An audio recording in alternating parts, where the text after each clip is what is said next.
And we are back with a little bit of Kinnan Blade. So the Blade moniker usually is attached to Stoneforge Mystic decks in Modern, as well as Legacy. The Legacy format had Stoneforge Mystic legal for much, much longer. Stoneforge Mystic is now happily welcomed back to the Modern fold. So Stoneforge Mystic is 1 and a white for a core Artificer 1/2. When Stoneforge Mystic enters the battlefield, you may search your library for an equipment card, reveal it, put it into your hand, and then shuffle your library. She also has the activated ability that is 1 and a white tap. You may put an equipment card from your hand onto the battlefield. The most powerful interaction with Stoneforge Mystic is Batterskull. So Batterskull is a 5-mana artifact with the living weapon mechanic, which says that when it enters the battlefield, you get an 0/0 Black Germ creature token, and then you attach the equipment. So Batterskull makes that a 4/4 Vigilance lifelink. So with Stoneforge Mystic, you can have a 4/4 Vigilance lifelink creature as soon as turn 3. But on top of that, Batterskull also has 3 mana, return Batterskull to its owner's hand, and you can also use it as an actual factual regular equipment for 5 mana. In addition to that, we play Sword of Feast and Famine, which is just a generally very good piece of equipment in the Modern format. It gives your creature +2/+2 pro black and pro green. And whenever the equipped creature deals damage to a player, that player discards a card, and you untap all lands you control. This is normally played in Bant or blue-white shells with Stoneforge Mystic. Icefang Quaddle has been a great addition to that archetype. But what Jiggy decided to do is mix it up with one of our favorite archetypes. That's the Kinnan Bonder Prodigy with his super fantastical mana engine, as well as a little interaction with Galvanic Blast. We've got Wrenn and 6. We've got Teferi Time Raveler. So just some of the most busted cards in the entire Modern format, all mashed together. And we're going to see how much fun and how much success we can get with this combination of cards. We also have a very interesting additions to our Karn Wishboard in Knowledge Pool. Knowledge Pool is a 6-mana artifact that essentially locks your opponent out of the game if we have a Teferi Time Raveler in play. So we do have that option. And we've also got a Sword of Fire and Ice in our sideboard. This can be boarded in, or Karn can wish for it in a game 1 if that is the situation. So we're going to hop into a Modern League with this absolute pile of madness and see how we can do. We've been on a... Whoops! Okay, hold on. I can drop from that. Hold on. Drop. Alright. DROP. So we get rewarded our points back because we didn't play any matches yet. So I got to watch out for this a little bit more carefully because I now own all the cards in the Iceberg deck.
All right. Come on, Modern Q. We got 765 people playing the Modern format. They're registered in this league, so let's find one of them.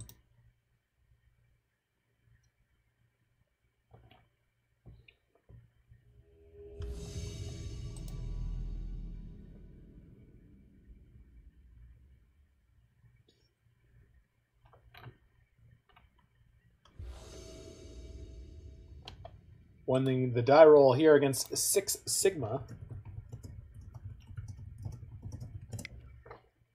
So let's see what's up. Ooh, slightly awkward hand here. I think I'm actually going to have to ship this one. Because we can't play anything in the early game with what we've got going on here. So even though it was a pretty powerful hand, just not being able to cast any spells is pretty rough. With this one, let's just ship the Mishra's Bauble. Everything else here is kind of fire. Seems good to go. So we'll go Breeding Pool into... No, we'll go Steam Vents into Forest. And then the Breeding Pool kind of covers us coming and going. Opponent also took a mulligan. At least one. Let's see where they go from here. Hiya! Shisha. Judo flip. Oh, I gotta check my hard drive and see if I have the Boondock still. Yikes! Getting hit with the Tronic. Played the entire previous league looking for this deck. Couldn't find it. Maybe now. Yeah, this is a really bad matchup for the configuration that we're playing right now. So, hopefully, we somehow dodge them wrecking us.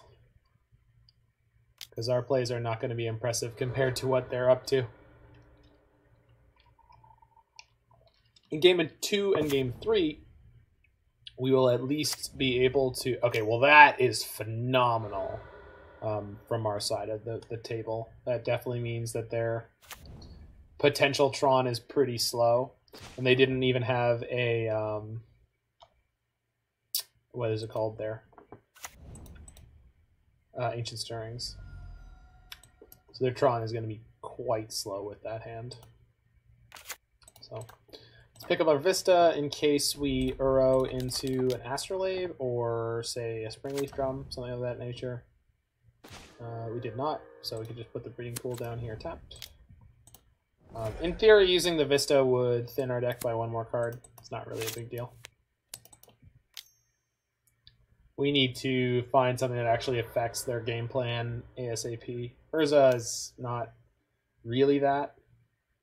We could play Urza into Kinnan this turn. They have 2/3 of Tron, so they're getting close. Time Raveler is not particularly good in this matchup. So we're definitely playing Urza into Kinnan. Do we get the planes though? Yeah, get the planes. Let's go blue, blue, and we got the green there. So Urza gives you a construct that taps for mana. Alright. It's the best I can do. Go ahead, opponent. It's all you. Don't natty Tron me. Don't do it. It would be incredibly rude.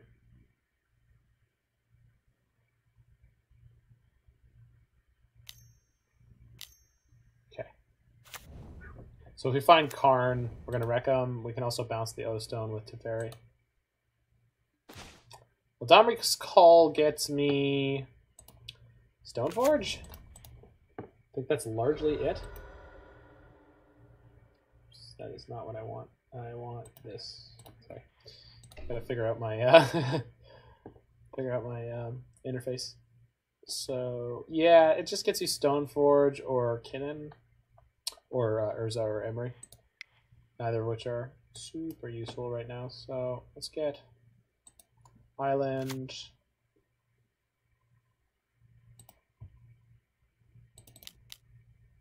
Play Teferi, bounce the O-Stone.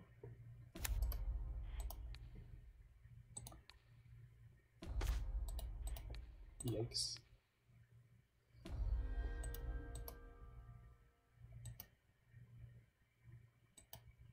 And I tapped the wrong colors there, so now I can't play the Eladamri's Call. Well, that's not the best. What we are going to do is go attack for 3 and then play a new Urza. And then hopefully dodge the O-Stone coming back.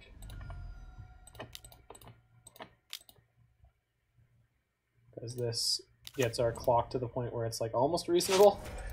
What am I cracking in for next turn? 3, 4, 5, 6, 7, 7. Yeah. But if they play and pop the O-Stone, we're just wrecked. Okay, or Thragtusk maybe? No, just the O-Stone. Okay.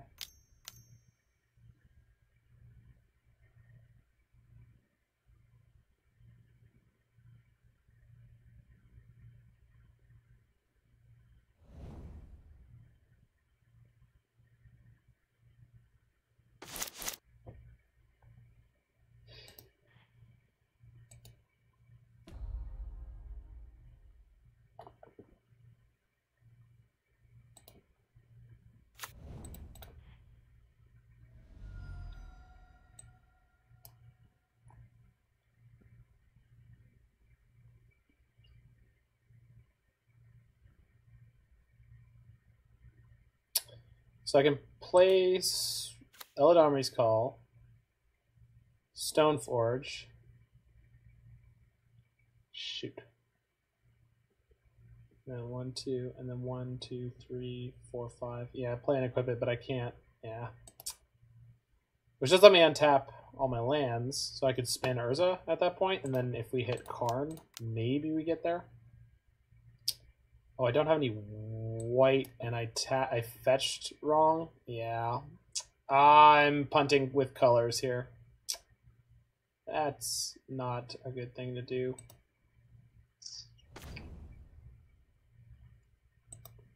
So even if I pick up the Vista or what have you, I can't. Yeah, I just screwed this all up. So I might as well run 6 for Emblem here. Spin Urza. Alright, so let's spin Urza first. If we hit an artifact, we get to hit them harder. Yeah, there we go. Does give me white mana, so I could cast the Stoneforge off of these, but... So 6, 7, 8, 9. Yeah, not good enough.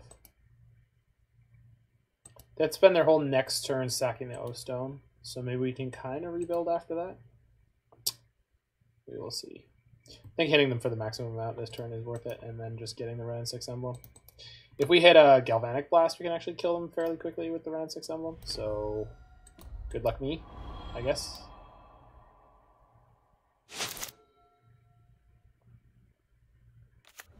Jeez. Oh no. Yeah, because now they're going to be able to resolve some kind of crazy payoff like a Karn. Or a Karn. Oh boy. Alright, so gotta be more careful with my colors in the 4-color deck. Go figure. Grafdigger's Cage. So I can't play my Uro. That's fair. I also can't use my Retrace Emblem. God, that is so savage.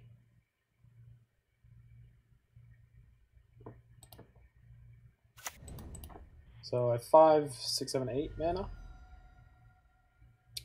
So let's play the Astrolabe first. For green, I've got tons of green. Teferi into Uro? Seems like an okay choice. Depends on what other kind of crazy payoffs they have in their hand, but I think Teferi into Uro is like not the worst thing in the world. Gets my Uro into play. And Uro is at least somewhat of a force to be reckoned with.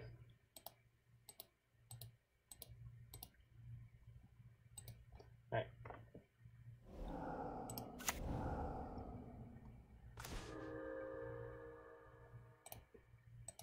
Yeah, and I can't quite play the Emry. I just don't have barely any artifacts in play because of the O-Stone.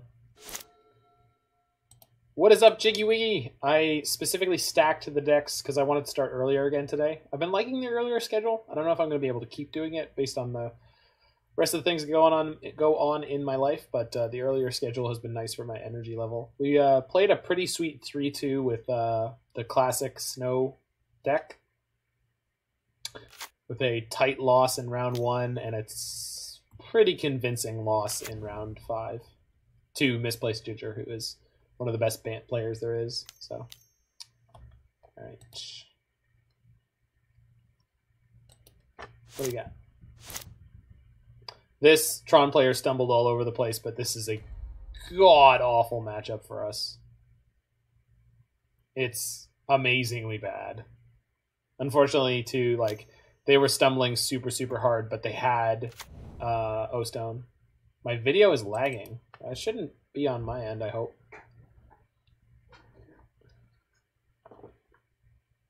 Are my stream stats? Stream quality is good. Good.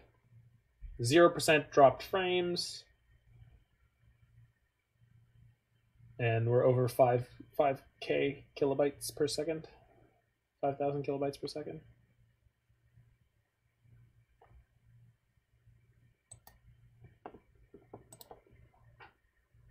My opponent is spyglassing me.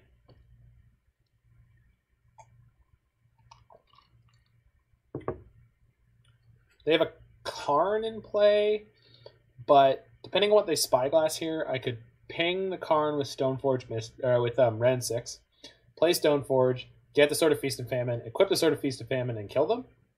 So it's actually kind of interesting. I wonder what they will choose.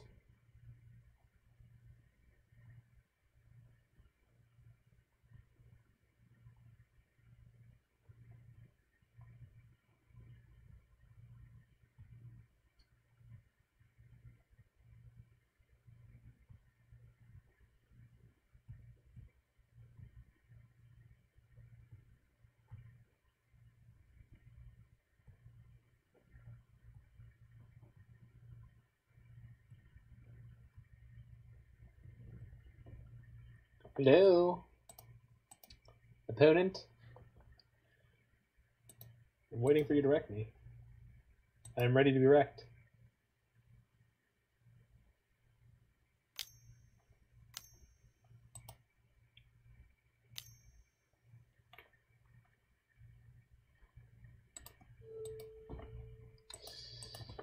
Okay, well, there goes my Uro, I assume. And they Spyglass to Fairy. Yeah. And they have a third. Good God. So their hand was like literally all gas. I think they were just counting their mana. And that puts them way further out of reach for me to kill with if I draw my Galvanic Blast to start burning them. Which I don't even have that many lands to go with, but... So that does not tap for mana. I have no creatures with which I can attack. I can make it tap for mana by killing their Karn, which I probably want to do anyway.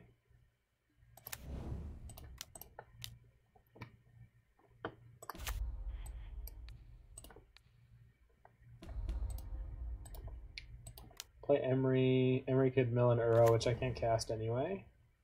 Which it did. Stoneforge. Get Sword of Feast and Famine. Play the sword. Oh, shit. Well. Yeah, we equip the sword. And then we'll see what they're up to, because they can use Karn Liberated to exile Stoneforge Mystic or the Sword of Feast and Famine, which is like, we're just going to be screwed after that. But we'll see. This is just, I think this is just generally a very, very, very poor matchup. Yeah. They took the sword. What a dick move.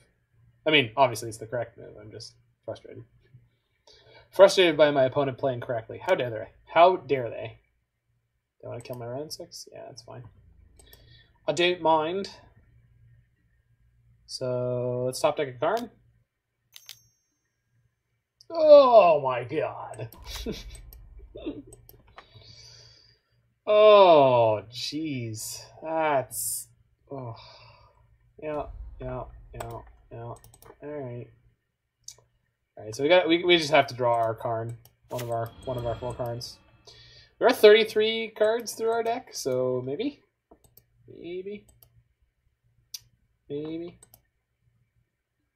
This Grafdigger's Cage they got immediately with their Karn was very smart. Yeah, absolutely. Your mobile has issues buffering. No problem, my friend. No problem. Hey, I did the thing. All right, maybe we get to win. Let's see. C'est possible. So I could get Knowledge Pool, but that's not going to do anything for me because they have a Karn. But we can get the Spyglass and hit their Karn.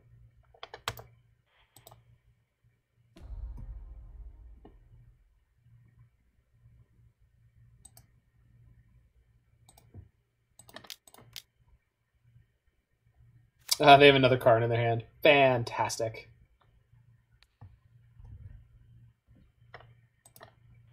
Boop. All right. And then we just get to chump block with Stoneforge. Next turn, I can get Walking Ballista, and then the turn after that, I can animate their Grafdigger's Cage. So I have 1, 2, 3, 4, 5. So currently I can make 5.5 on Walking Ballista, which is not great, but I can use the counters to ping down Thragtusk. They drew a land. Excellent.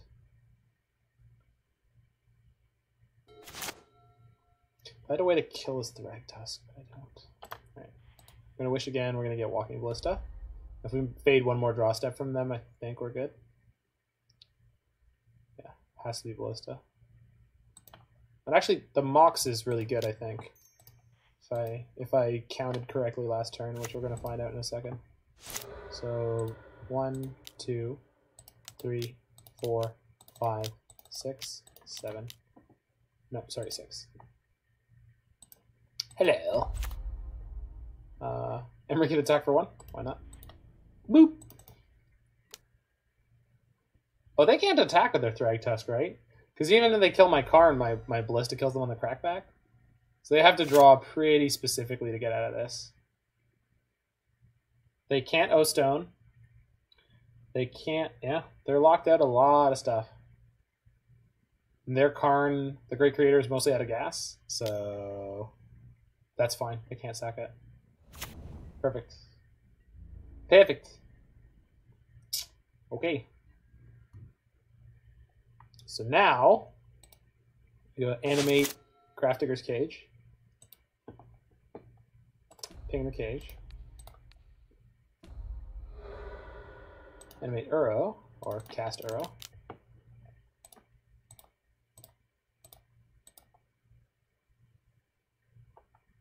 That's an artifact. I could play that with Emry. Play the Uro. No, that's fine.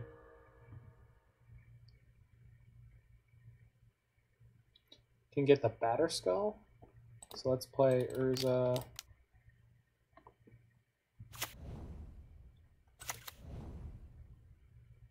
Go attack for 5. If they block, we just pump the Ballista by 1. I'm pretty sure I can just... They can't take this. They would die. So put a counter. 1, 2, 3, 4.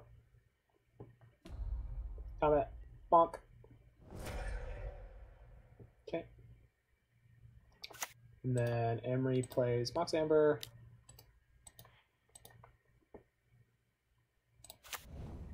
Mox Amber for white. Plays Stoneforge. Stoneforge gets Batterskull. Alright. Pia's the turn.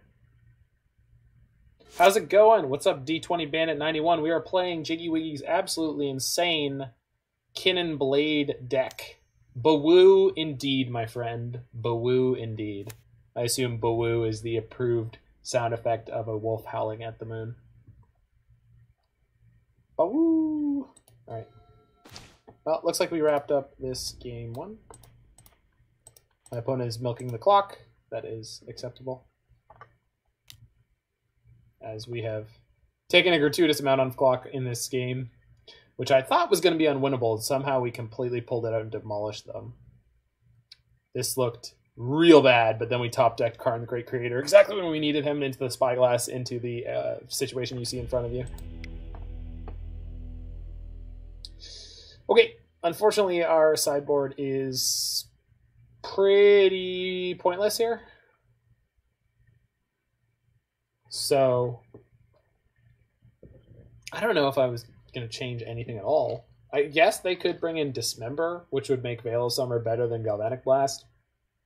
On the flip side, Galvanic Blast, if Metalcraft is on, can kill their Karn, the Great Creator, quite easily.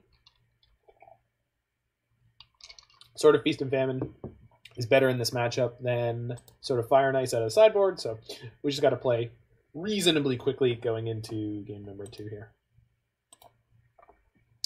But some to flip how we pulled that one out, so I'm okay with that.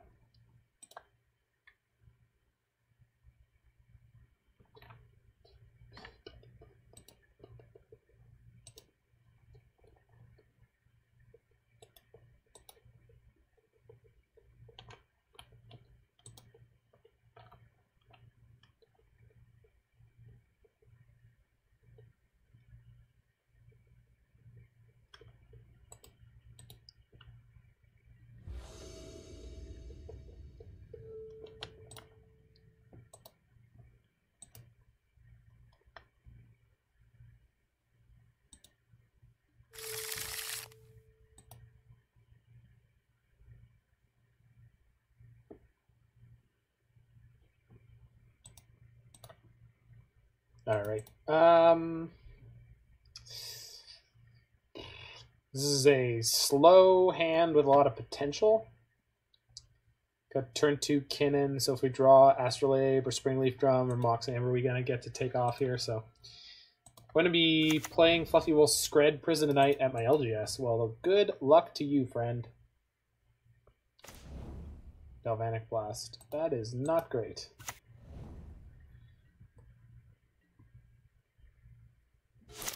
Probably just going to get turn 3 Tron here and die, which means our clock concerns for game 3 are going to be very light. Oh, yeah.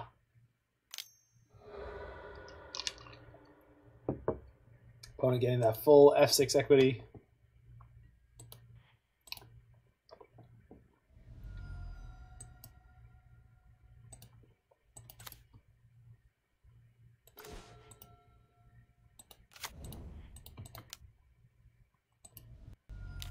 All right, I got nothing. What do you got?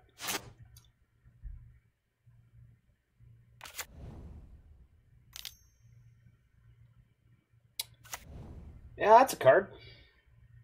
Actually, in terms of how this game could be going, that was like one of the... Ooh, okay, then. One of the least devastating things they could play. So I can play Wrenn and 6, pick up my Vista.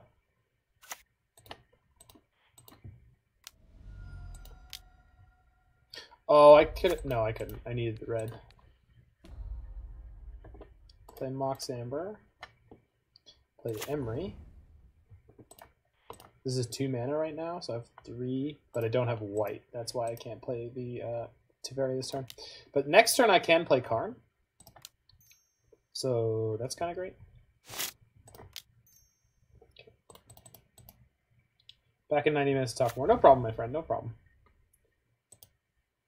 Oh, yeah, it's because I'm not a big-time enough streamer for Twitch to diversify my streams for me, Jiggy.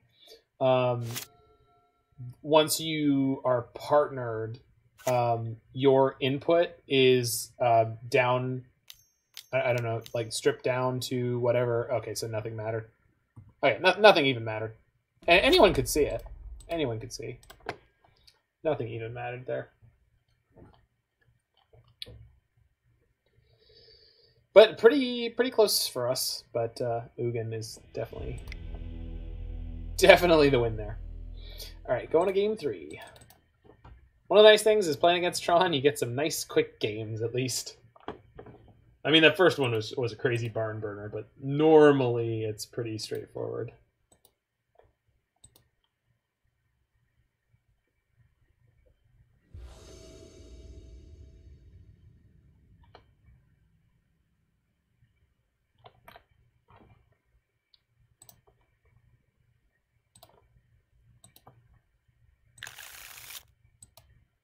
Oh, boy.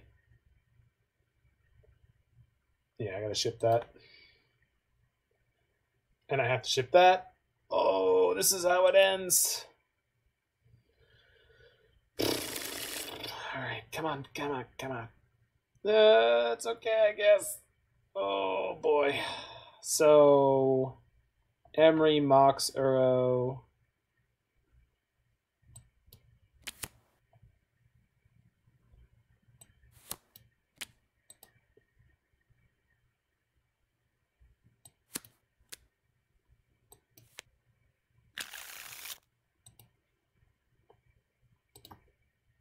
So it's between the sword and the Uro.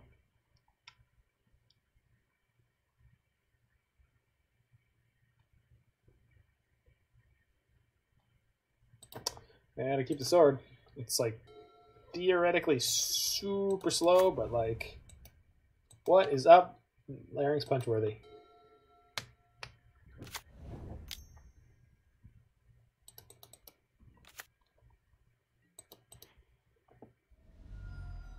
Why the sadness?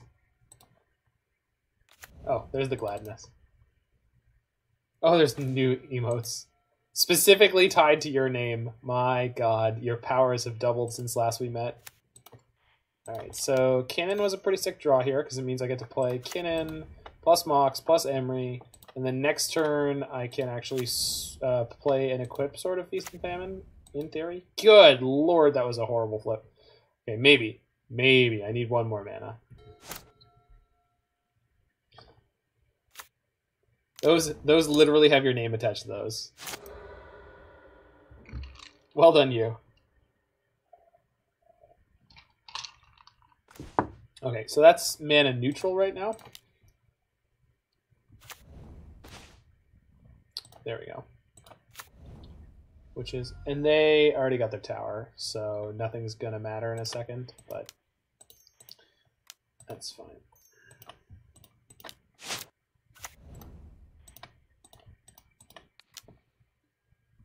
Attack you for 5 and lose. There's no point in. I don't think there's any point in holding back my Emery. We are going to get to put the Urian into our hand.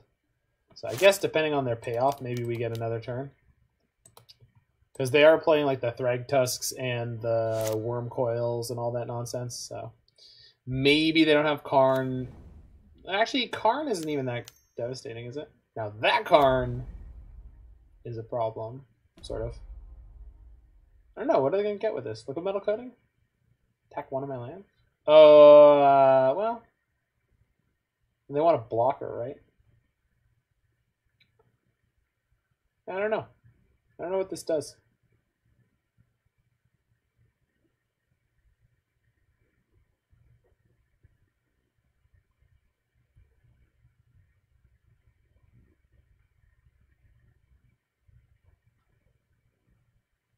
Yeah, Walking Ballista. That makes sense.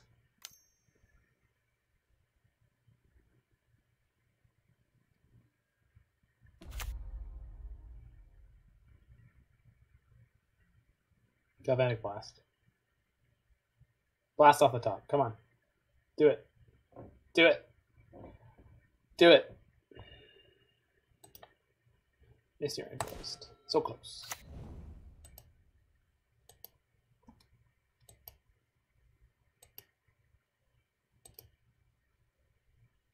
I mean, I'm definitely attacking Karn with everything I got here. I wish I could move the equipment, because that would actually make the way this attack hits Karn beneficial. Yeah, I can't.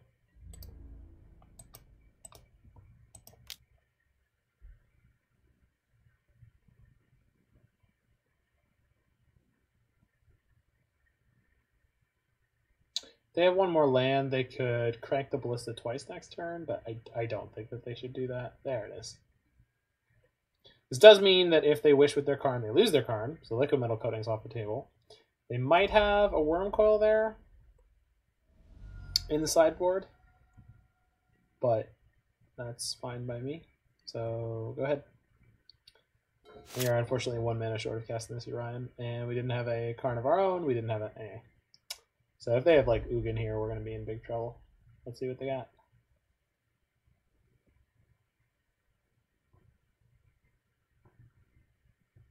Grafdigger's Cage. Okay.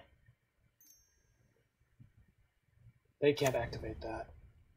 Of course they would Roy me. Why would they not just play the land first like every other reasonable human being? God, I hate that crap. So we're just dead, right? Bobble. Really? Okay. Well. Crack the bobble. Yeah, I got a free card.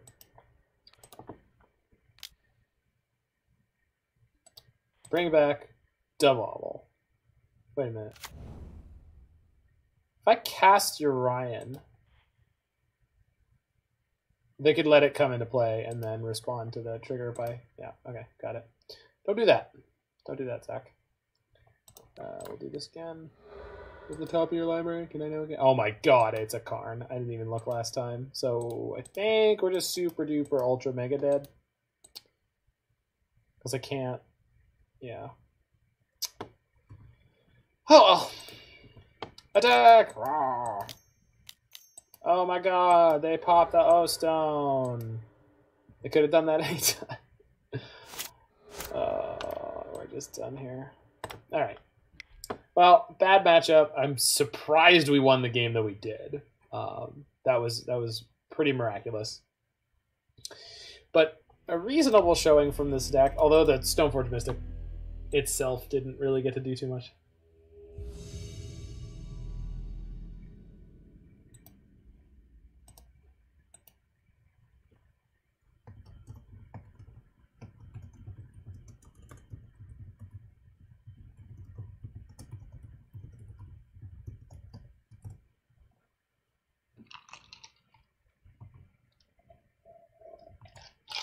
Anyway, Larynx, I love your new emotes. They're adorable.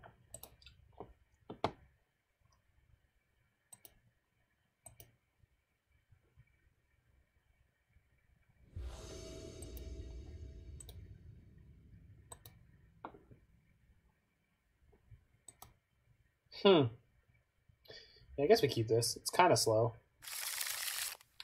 But on the draw, yeah.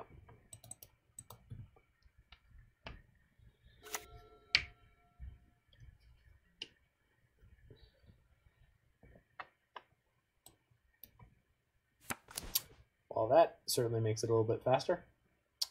So I can get green off the Vista.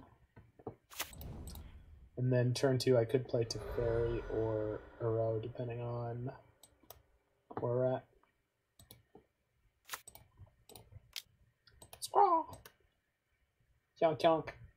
And goose. Yonk yonk, mother... Ah, my goose. What is opponent up to?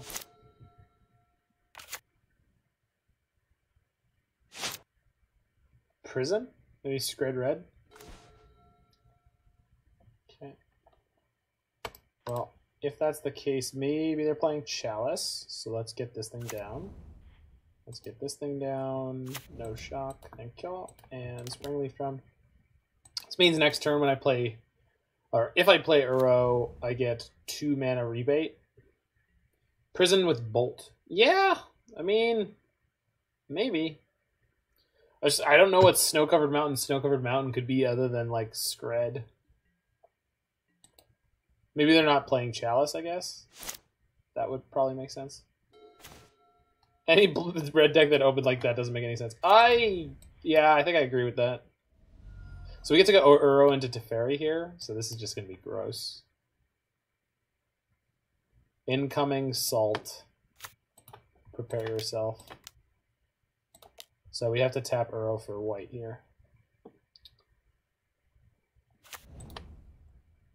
Would you get to draw first? I mean, I don't have to tap Uro for white, but I'm going to tap Uro for white.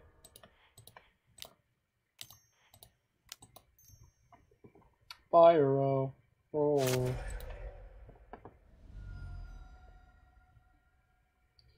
Guess I want some red in my mana base right now. Yeah, sure, why not? Let's make it sort of perfect. Okay. And I could bounce my Mox and then just replay it, but stamp, sure. I'm gonna plus the Teferi. Normally I don't like plussing the Teferi, but there's a good chance they just play their Bone Crusher next turn, and then I can bounce it, and then they can stomp my Teferi, but I'm also going to have an Urza, so it's like, how much do I really care? Ball Lightning! Yeah, alright. This is exactly what I wanted. Play right into my hands, friend. Still doesn't make any sense. Well, I mean, I don't know if you've heard about this, but some people play bad decks. I've been known to do that, and this is often what it looks like when people play bad decks. Okay, Astrolabe. Yes. So I could just bounce the Astrolabe and then just replay it for maximum card advantage. I think I'm kind of into that over dealing with the Bone Crusher Giant. Like my construct is going to deal with the Bone Crusher Giant by being enormous. And then next turn we can play Kinnan and have Ultra Mana and get Urian going. So we're gonna do that. Well, I don't think it's necessarily a Chalice deck. I bet you they're playing Blood Moon. I would bet actual like money that they're playing Blood Moon. I guess I could play Kinnan this turn. It's not really worth it. Oh, I could just put the Urian into my hand this turn, though. Because Urza is a fair and balanced Magic the Gathering card. Look at my turn 4. This is modern. This is how you modern, folks.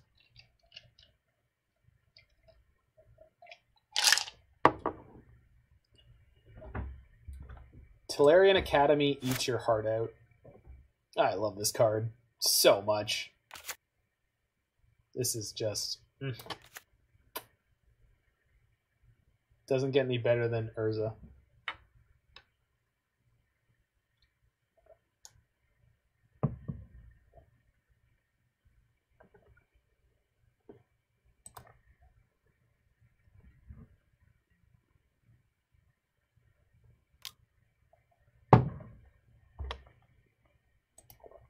Sure. You think I care? You think I care?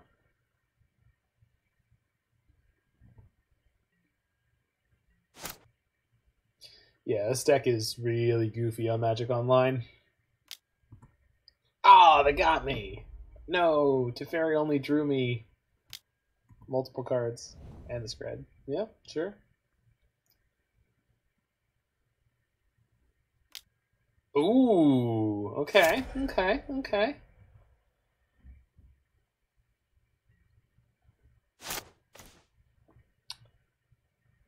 Can I do all of everything this turn? I bet you I maybe can.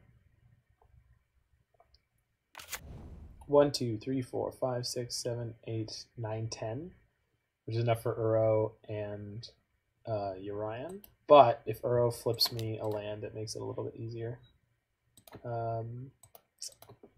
So let's go green, blue, and then I green. So this is for Uro. Don't need that, don't need that. There we go. So Uro draws me a land, then I just get to cast Urian without having to crack one of my foods, which I have multiple foods, so I don't. Yeah, buddy. All right. Uro being a team player there. Okay. Just get I don't know, anything untapped, and then do this thing, and then do these things, and then play that thing. Hello.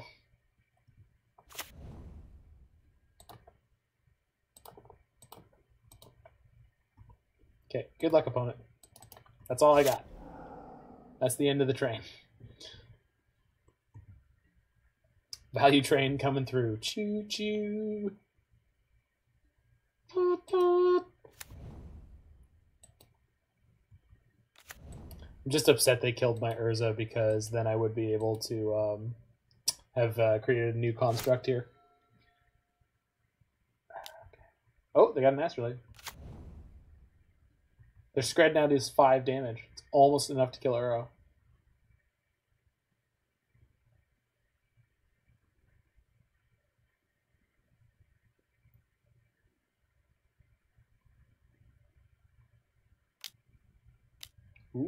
Okay. That is tiny. Also just blast it out of the way with disdain.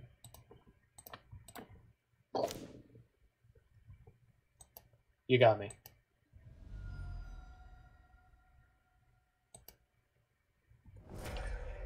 I don't know. I'll hit you for this amount. What say you? Nah, I'm good. 12? Yeah. Oh man, if I had saved my Galvanic Blast, I could have just killed them. Oh well. Uzza. Actually, if I spin into another Galvanic Blast, I get to kill them here. 1, 2, 3, 4, 5. Whee! Sure. Alright. Pass turn. Alright, what do you got? Blasphemous Act. No! Oh, really? Now you conceded? Okay. Seems legit. Alright, I think I'm going to grab my last Galvanic Blast out of the sideboard. Is there anything in my deck that is, like, not good here? I'm, like, tempted to cut an Eladon. Oh, I bet Red and 6 is not removal in this matchup. Although I kind of want to keep them. The land generation is so good. I don't need the 4th Galvanic Blast, I'm pretty sure. I think we just overwhelm them with our permanents. We're just doing what the original Kinnan Arosa deck did in this matchup. We're just overwhelming them with our mid-range strategy.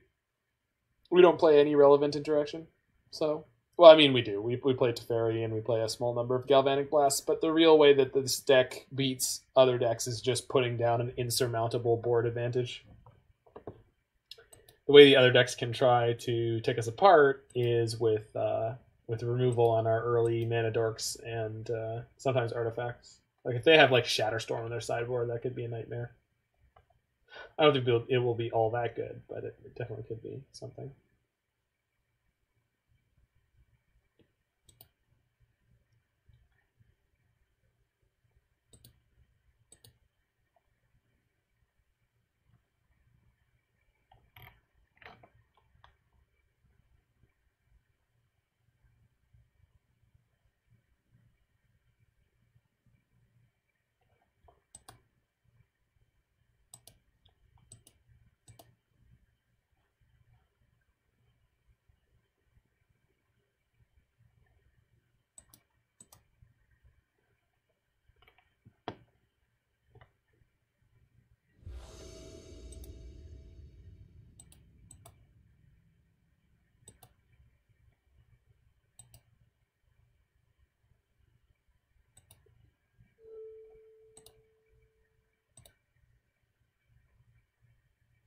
All right, reasonable hand. Not great, not bad. Go Goose into Uro if we want. I'm keeping this. Good luck, opponent. Actually, we may want to Goose into Uro with how aggressively they were killing the Goose and playing in that respect last game. We'll see. If I'm able to Goose into Uro, I'm sure I will take that line.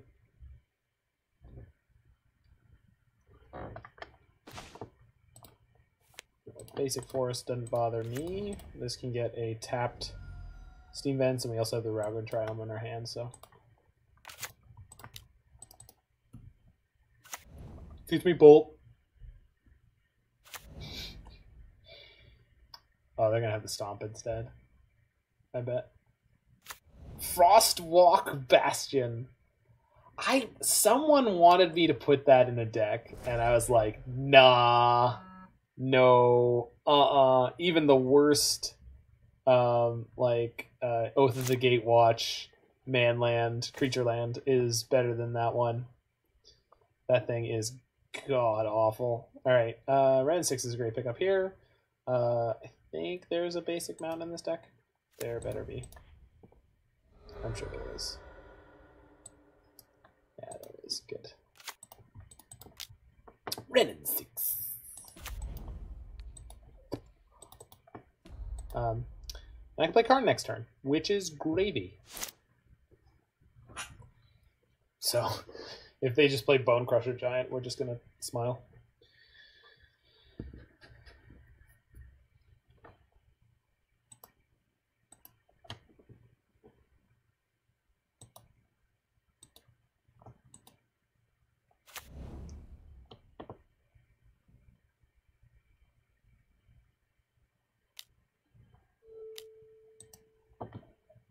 Oh man!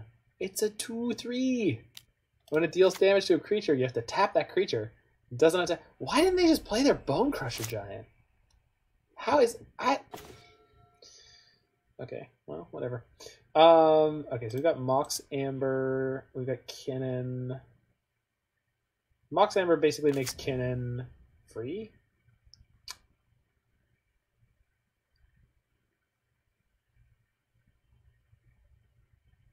So I could play Kinnan and then Uro. Not with the colors the way I've tapped them. It's just this snow-covered mountain is screwing that up. Play Uro and then Kinnan. That's what we can do.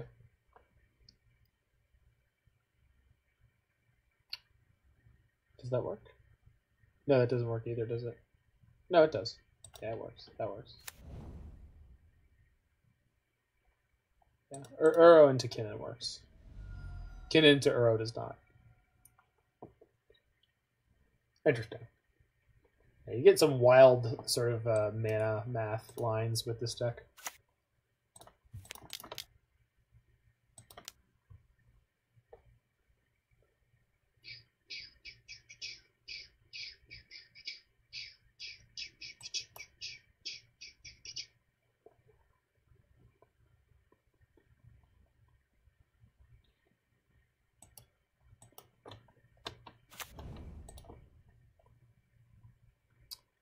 What do we get? Sure. Let's get another Island here. Cool. Green, blue.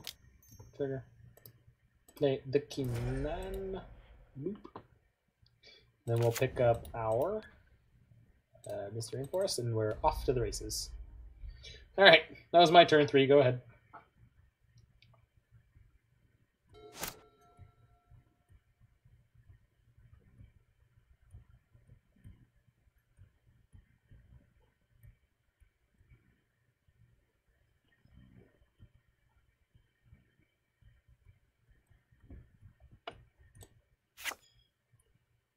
It's a beautiful, beautiful art. Thank you, Kev Walker, for all you've done for Magic the Gathering and all the things that you didn't do.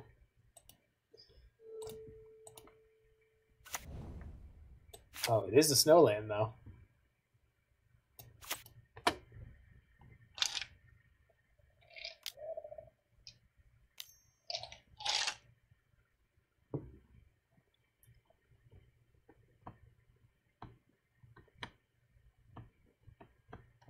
Oh no, Ransix. And also Scred. I'm turn off my Mox Amber, which would be yep. A little bit unfortunate.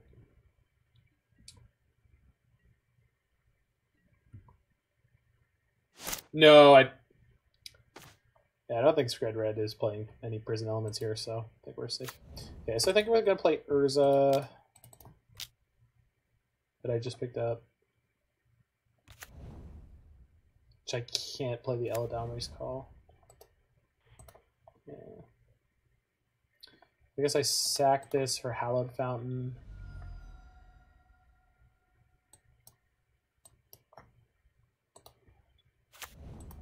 And then I can grab my Orion.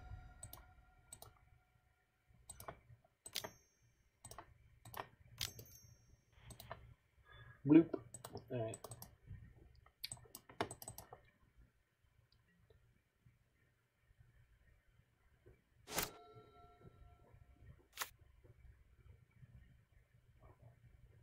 If they have Scred, they can kill Urza. If they have 2 Screds, I don't care. Even if they kill the Urza and the Construct, we're doing fine.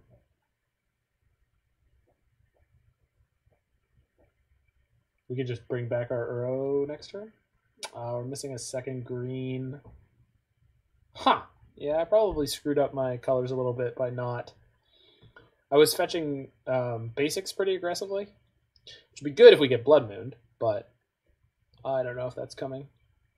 Because they're playing all sorts of utility lands, so maybe they're not playing Blood Moons at all in their 75, which would be very strange, but So I think Blood Moon is probably one of the best reasons to be playing red in Modern.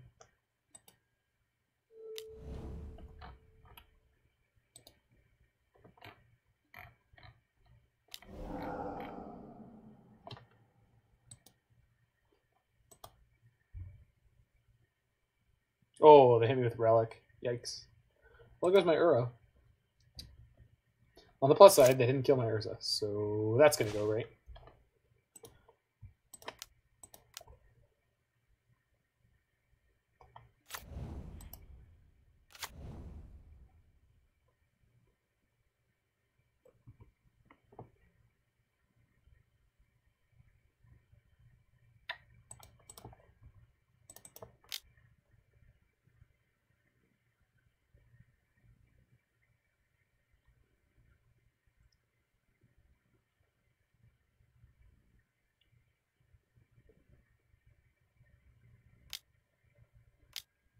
Okay, a Brade.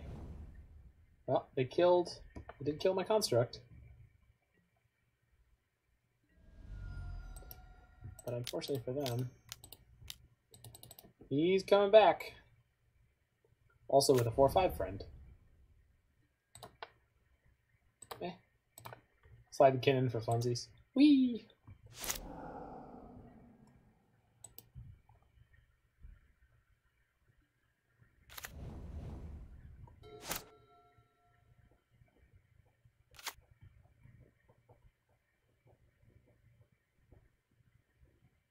For Jiggy's edification, if he ever watches the replay of this, I've found this Eladamri's Call to be incredibly awkward instead of being the 4th Stoneforge Mystic. There's been multiple times where I could have played a Stoneforge and used the equipment off of it right away. But because of the 2-mana tax of having Eladamri's Call, I haven't been able to do that. And we're not playing any good sideboard creatures at all. Obviously, we don't want to play Collector Ouphe, but it's just awkward. That said, I think this is about to be the game where it's not going to matter because I have infinite amounts of mana, but still.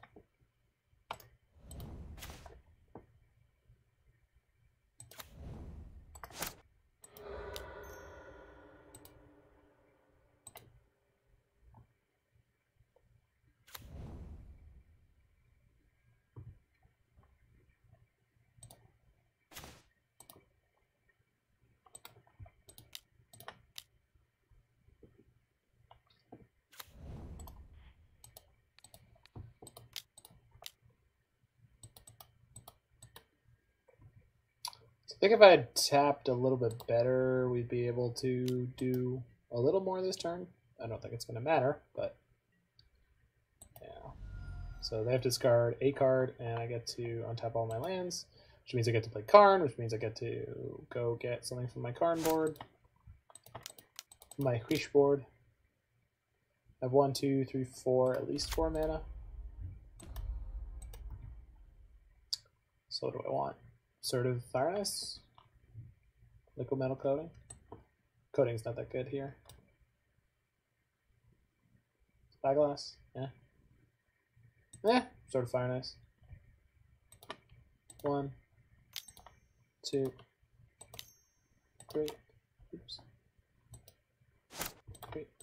Play a sword, and because I can tap the sword now, I can equip it to Urza. Make sure Urza doesn't go anywhere. And then we just kill them next turn, I guess. Because we have 6, 7, 8, 9, 10, 11. And then I can play Walking Ballista and finish them off. We did get both swords into play, which is kind of neat. I want a screenshot of this board state. This is fabulous. It's not good, but it's cool.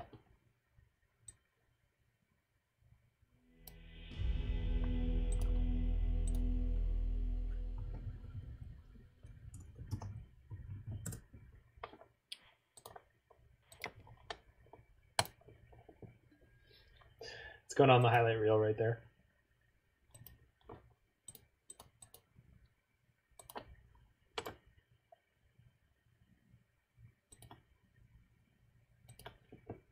Oh, I need the homer. This should be quieter though. There we go.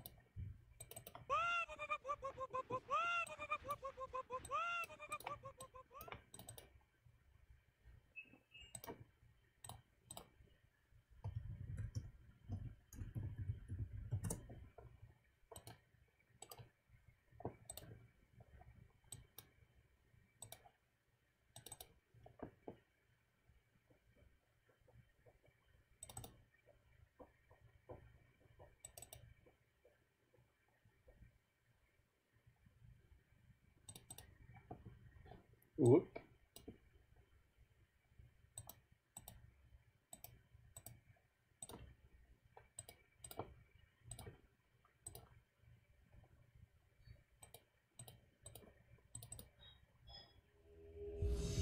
Aha.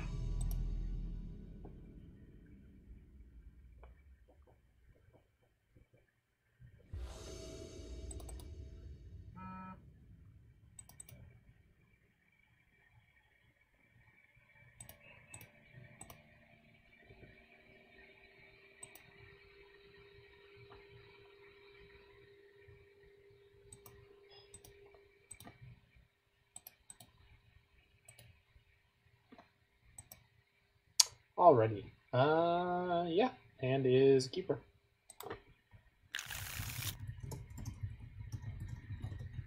Let's rock. Bang.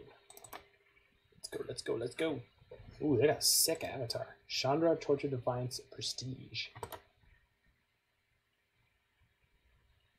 Moles to 5. Well, here comes the Tron, here comes the Tron.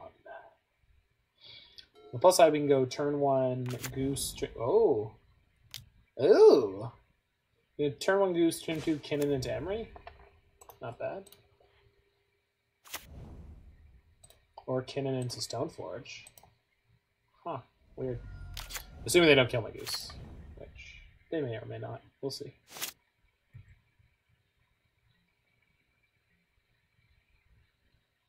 Looks like they've got to light up the stage. So as long as they don't draw into land and removal, we're going to be okay. Yeah. Oof. That's, okay. That's good. That's good.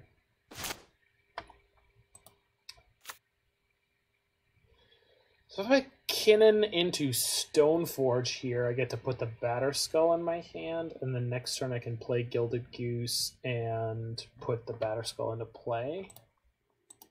So it puts pressure on them to remove my Stoneforge Mystic, which is kind of neat. I'm okay with that.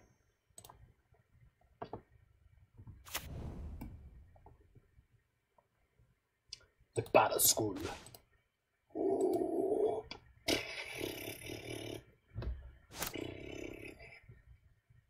I don't know, Batterskull just sounds like such a fucking metal song.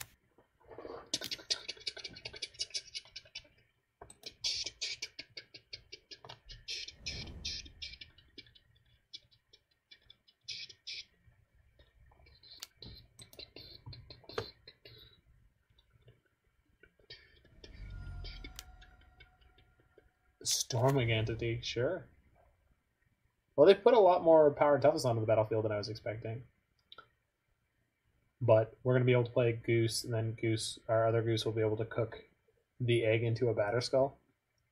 It's going to hatch into a beautiful Batterskull. So, play the Goose, honk honk, yonk yonk, and Goose. Alright. And then, if I put in the Batterskull now, I can play Emery for 1. It's not a lot of value. But I think I might as well.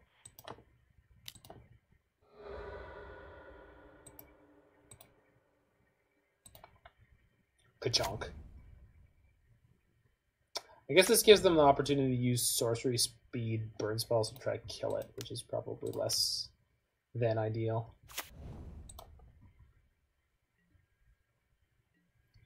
And I could have done that anyway, pretty much exactly the same way, because the food was reducing the cost of Emery. So we'll see if this is a gratuitous misstep. Their hand has been really bad, so looks like we might get away with murder here. think I want to chump block the Soulscar Mage with a Gilded Goose here instead of the Batterskull, because I think I can just see them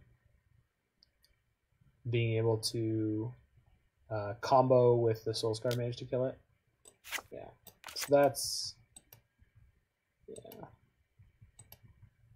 So I still have a 1/1 lifelink, which is semi-relevant, but we'll see what else they're playing this turn. If they have any burn that goes to my face, that's gonna get scary quick. Nope. Alright.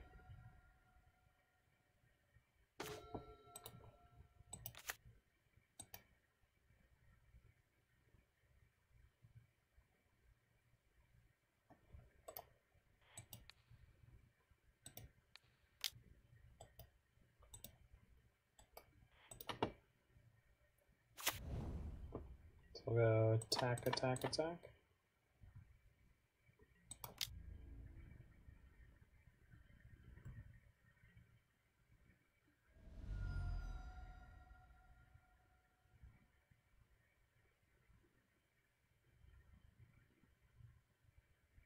I play Uro, but I don't have a land in my hand.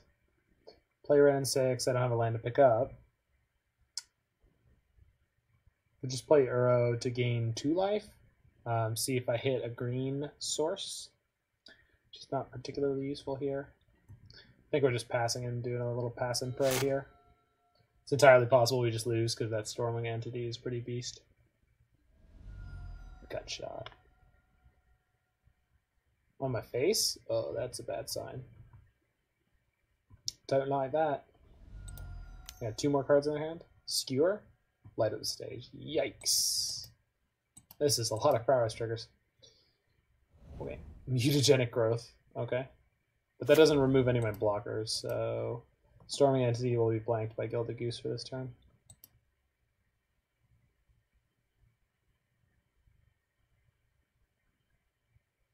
And the Germ token can actually still chump block the Soulscar Mage. Unless the last card in their hand is Crash Through. Which it might be, the way they're playing this. No, okay. Oof! Good lord. That's, wow. Okay, well if they draw a Crash Through, we're just really, really in trouble. Levitate would be bad, but not horrible. Bolt would be bad, but not horrible. Yeah, they must have found something. Jesus! Oh my god. Yeah, so they get to dart down my Germ. But they can't also dart down my Goose, and they can't also give their creature trample, so at least get to block a significant chunk of this. Problem is my colors are really messed up, and I don't have any way to fix it right now. So apparently I should have left Stoneforge Mystic up here to chump block and or Kinnan. So you are blocking. You're also going to make a food, and I'm going to go to 2. Good lord. The blue-red prowess deck really... Oh, if I go to 2 though, I'll die. What in the hell? What the hell is this? That's crazy. So I can make a food and crack the food to live here. Which is not... It's not great, but it is going to keep me in the game. It's got 8, and they can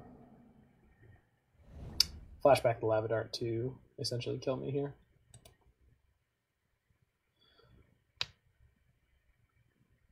There it is.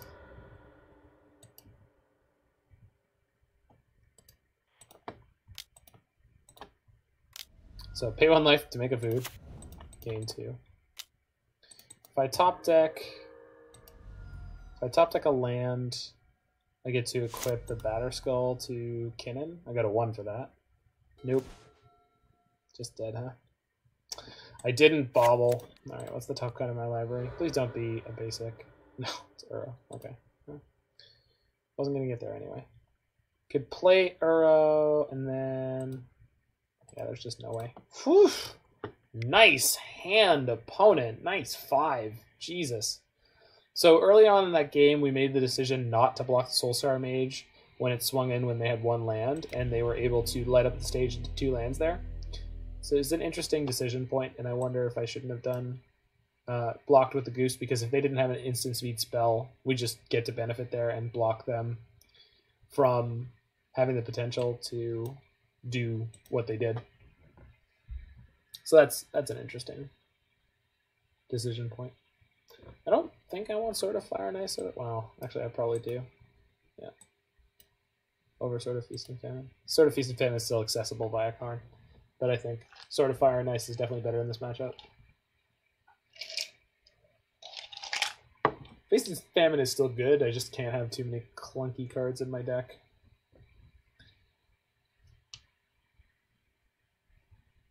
Oof, that was a brutal one.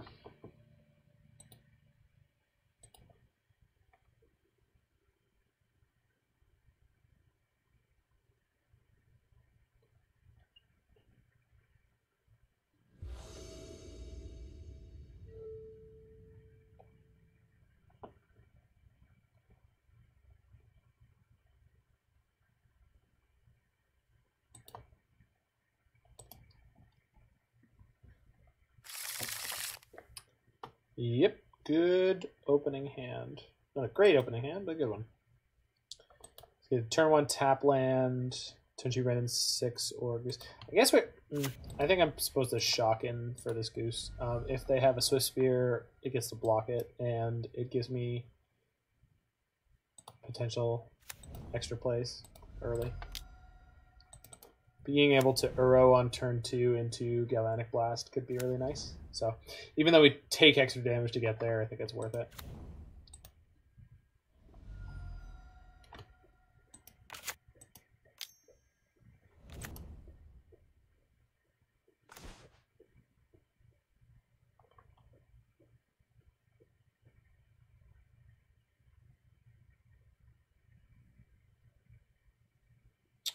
Or we play Scalding Tarn into Ran 6 here, and then we have the potential to get that. I think shocking aggressively is actually the better play.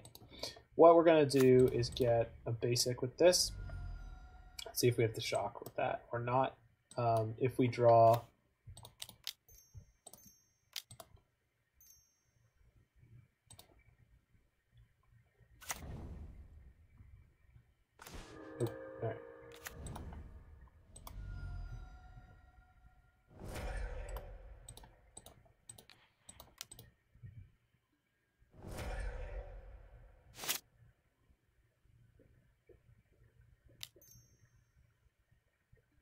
bolt my face.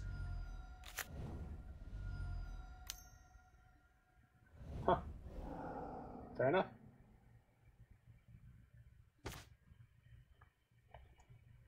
So Ren and 6, Scalding Tarn, and then do I have to shock this to get the Stoneforge in this deck? I do, and I should. Yeah, this game is really painful, but luckily we're against Prowess and not Burn, so their ability to take out my creatures easily is not as good. We can actually just hard cast the Batterskull next turn, so off of any fetch land.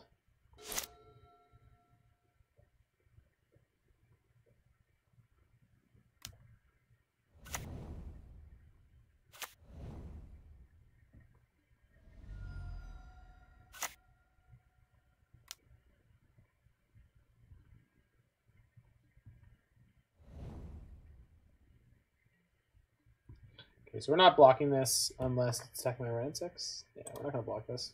I think because it has trample,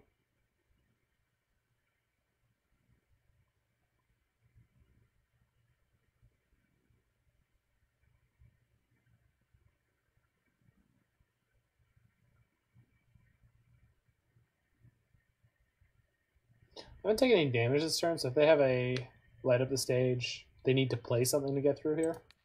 Yeah, we'll Goose.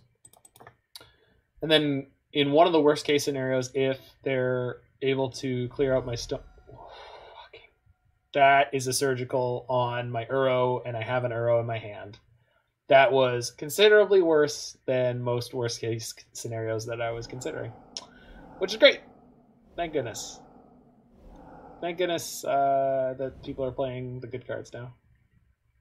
We do take one still from the trample, so they didn't need to spend mana on that. And if they have a light up the stage, yep, they still get to play it. Oof. What a deck. Wow. Okay. Well,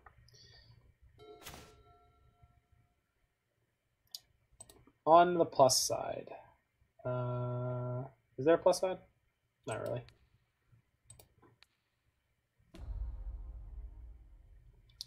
Well, there's no...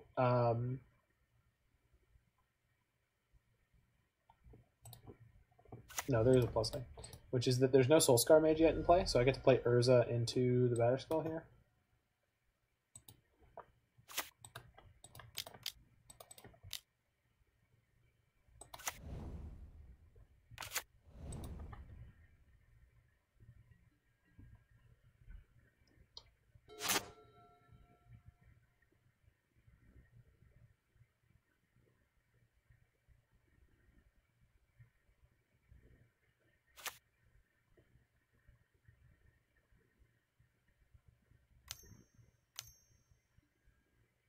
Kozilek's Return. Jesus. What a play.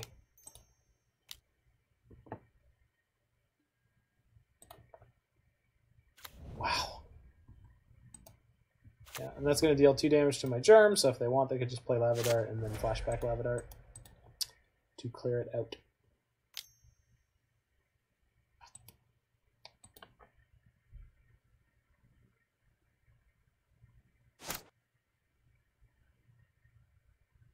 Wow, what a game.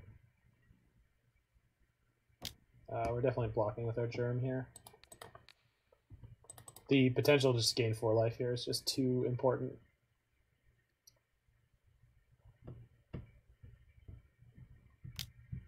Yep. Oh, yeah, I see what's going to happen here. So they get to kill Urza, and their Monastery Swiftspear will live. We do have the Batterskull. We just don't have the ability to... Yeah.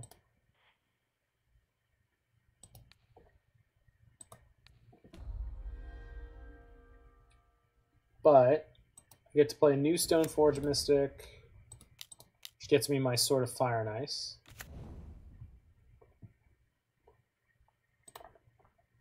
And we have a Gilded Goose. And we can reset the Batterskull. Or get a Raven Triumph, but I'm pretty sure I'm going to reset the Batterskull.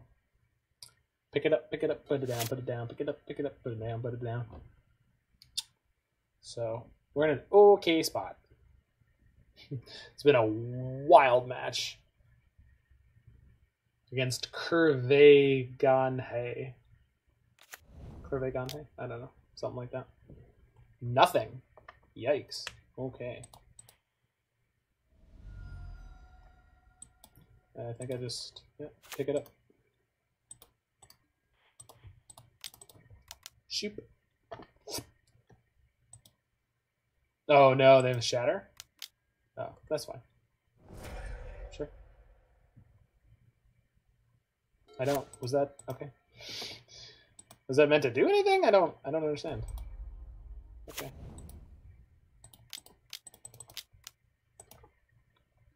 Okay. Now I've got a Batterskull and a food. Essentially a 14, and I've got a Batterskull in play. Seems good. Lava Dart. Okay. Bolt? Storming it. Okay.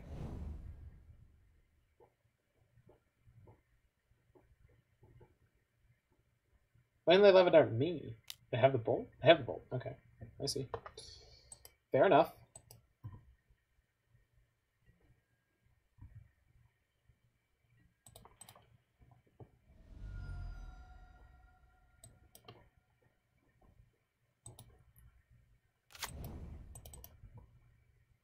Land? Okay. I can just get Ensnaring Bridge, I guess. Yeah, I'm going to use Ren 6 to... Use Ren 6 to pick up a land. Oh, I can get Sky Sovereign, right? But I can't cast it this turn. I can get it next turn. So pick up land here. Just keep that going. Play Karn. Grab the bridge, play the bridge. I have to play this land then. I don't want to play this land this turn, but I think I have to. Yeah, I do.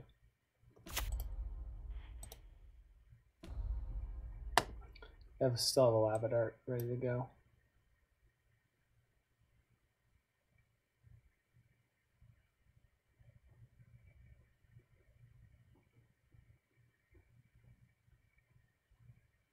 I'll just get the bridge. Play Scalding Tarn. Alright, good luck. No attacks for you. No shock for me. And a Bedlam Reveler here. They gotta. Nothing, huh? Oh, okay. I'll take it.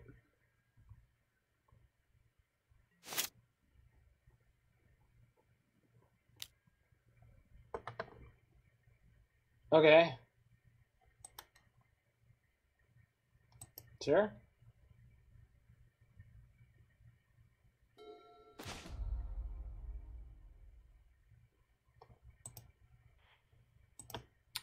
So they have 0 cards in hand, so we just go grab Emblem. Oh, but then they have the Lava Dart, so just plus this one more time. It doesn't really matter if I'm doing it or not. No, I didn't. I didn't want to do that. I wanted to hold that and play the goose. Oh well.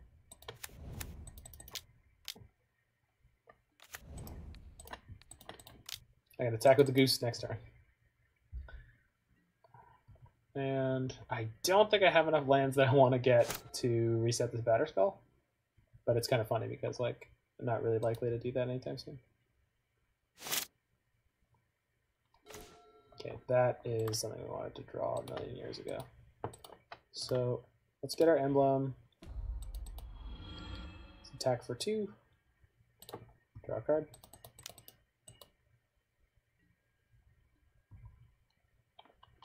What a strange little game. Boop.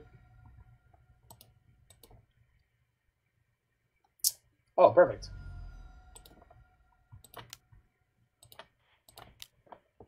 Play a new Ran 6. Keep that one. Pick up. There's no lands in my graveyard? Whatever. This you? Yeah, they conceded. Alright. Got him! Okay, we just need to get through game 3.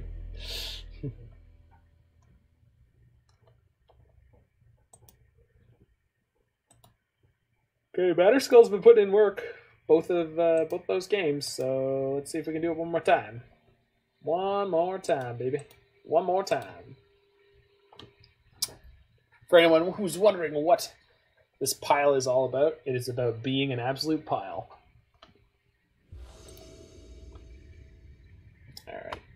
Oh, I still had Urion last game, didn't I? Oops. This hand is one of the better ones we've seen yet, I think. We're not going to get annihilated by our own life loss for once. We just play Raugan Triome into Stoneforge Mystic. I mean, it's possible. I don't know. Maybe what I should do is play Snow-Covered Island to Astrolabe and Bobble. Yeah, I think so, because we want to find a Galvanic Blast or similar as soon as possible.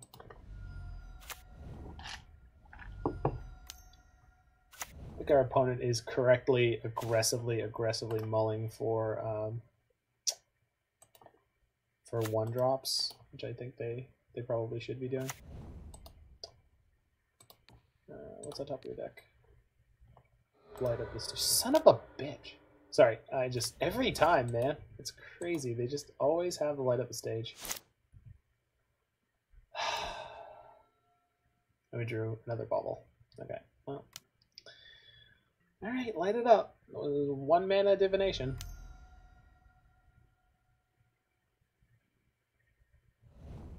Oof. Maybe they don't have a land? They don't have a land. That's about as good as that could have gone.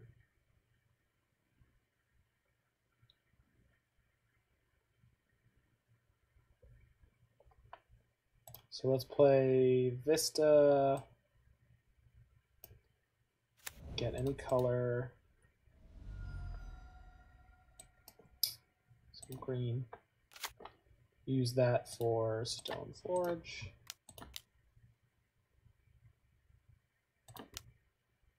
Stoneforge gets me Batterskull. And we'll also play this Bauble.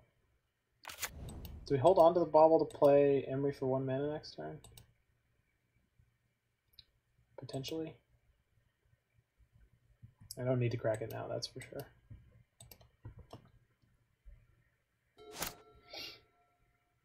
No land. No land. No land. Even if they have another light up the stage, I'm not blocking here because then they get to Lava Dart me for a damage, and then the Soulscar Mage will kill my Stoneforge Mystic in combat. So it's got to be a 1-drop from it. Son of a bitch! Oh, that's so frustrating. At least they might lose a Lava Dart here. Okay. Yeah, they will. But I just get to bring in my Batterskull, so hopefully that's good enough. They've got 2 Soulscar Mages, so somewhat inconvenient. Can play Kinnan into Stoneforge activation, and then we have Galvanic Blast for next turn, as well as Emry. So. Okay. So we do get our Batterskull down here, and they have not a huge amount of things they can play. Is this stuck? Yeah, it's stuck. They're both stuck. Okay, good. Manamorphose. Yep. I could have Galvanic Blasted in response to that. I also could have Galvanic Blasted on our turn, my turn. But I think just saving for the Batterskull is what we're all about right now. Storming Entity, sure.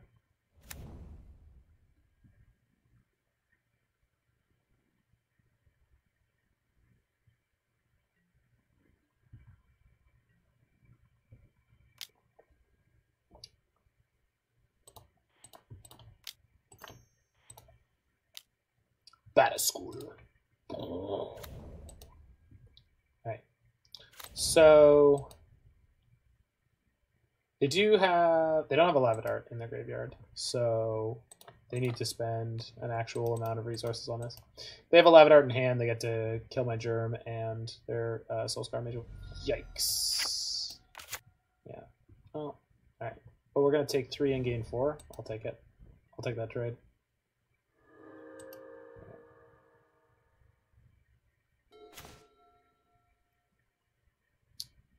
I think we're shocking this turn.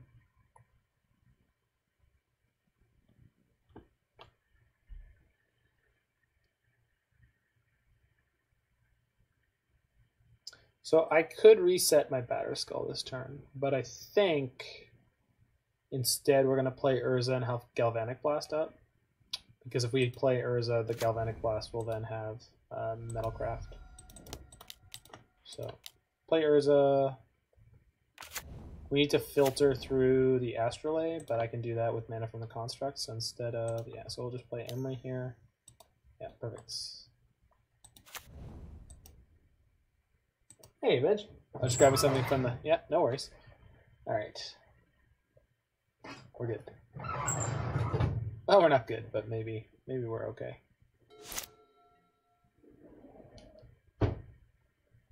We lost to Tron Jiggy, but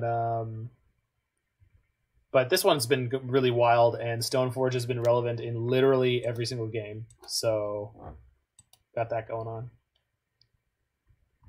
No, I mean, we won game 1 against Tron, and I think Tron is generally a pretty bad matchup for us, so Can I block with the cannon? No. I can block with the Urza, actually. Urza's not super relevant right now. They have to start playing spells for anything bad to happen for me here, and we've got Galvanic Blast ready to go. Do you have any Tron hate? Nope.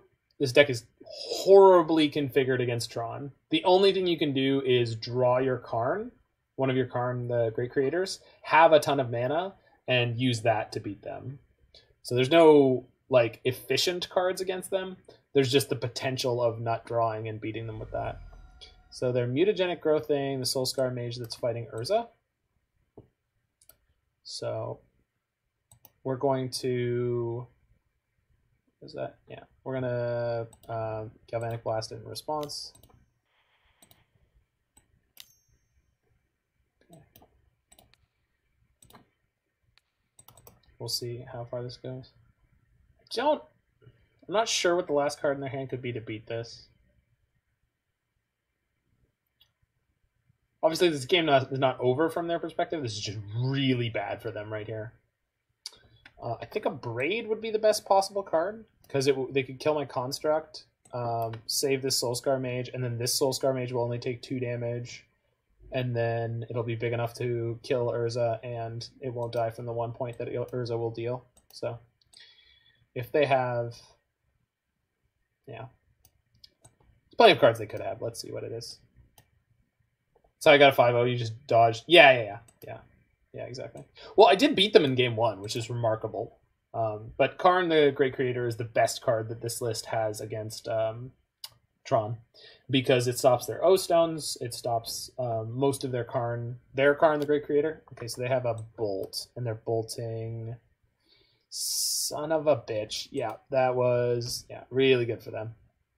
So this takes me off of Metalcraft, which means my Galvanic Blast only deals 2 here, plus they got a Prowess trigger beforehand. So the upshot of this is we're going to take 5. We're still in this, but we got really blown out there. But we had a super high potential to completely annihilate them on it, so I don't feel bad about taking that shot. So we play Springleaf Drum. They have 0 cards in hand. So 1, 2, 3, 4, 5, 6. So we can reset Batterskull. And then we can play Orion next turn. Yeah. Oh, we can just equip the Batterskull, right? Yeah. That's probably the best play. By far. So, play Triome. I don't even have to play the Triome. Yeah, we're equipping the Batterskull. We're definitely equipping the Batterskull.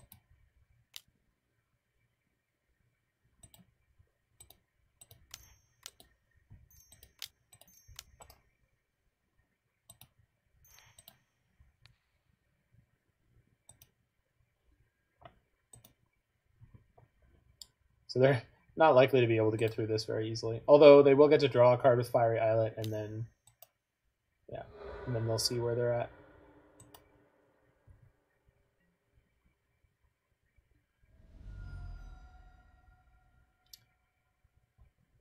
I think the potential of Emry just getting removed, I'd rather have an extra card. And I think I'd rather have the extra mana. We'll see if that's wrong, but I think this is okay. Yeah. I did that, Jig. I was just considering her as a potential blocker. Well, like, they play things like Surgical Extraction and Mutagenic Growth. Like, not all of their cards are... That is one of the best possible things we could have seen happen there. This is even better. If they only attack with the Stormwing Entity, I think this game is basically over. That's a weird one. I'm definitely blocking because I have a second Kinnan in my hand. So we're going to gain some amount of... They concede. Yeah, that's fair. That's fair. Batterskull, baby. Batterskull, baby. So the only one we lost so far is Tron, and Tron was... we won game 1 in a wacky, crazy... yeah, you know what, though, Jig? I put it in the video so that if you watch back, you'd find out. But I'll say it now because I'm remembering. Eldamri's Call. That should just be the 4th Stoneforge Mystic. It screwed me over, I think, twice. So having double white is not something you want to do a lot of the time. What's up, Odd Parsley 43? If you want an Eladamri's Call, it has to be on top of the 4th Stoneforge Mystic, I assume. I wouldn't want to. It was before I tried to be spicy. No, I got you. Hey man, it's going to be in the posted 5-0. That was a different version of this deck, Mad Cow Chicken. But actually, there could be a Shadow Spear in this one. I'm surprised there isn't. I think we all kind of got off of Shadow Spear, even though I secretly still love it. I secretly still adore Shadow Spear in these decks because it's just so good with constructs. Batterskull just better. Not necessarily. There are legacy decks that play Shadow Spear and the Batterskull. They play both. But the thing is, Shadow Spear can be really good where your Stoneforge Mystic gets removed quickly, and mana can be an issue. Obviously, for this deck, mana is not always an issue, but I'm just saying.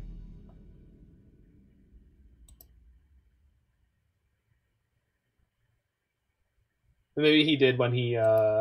did you 2-3 with your first version of this deck? Or is it 3-2 into 5-0? It definitely seems pretty good, though. This is an awkward hand.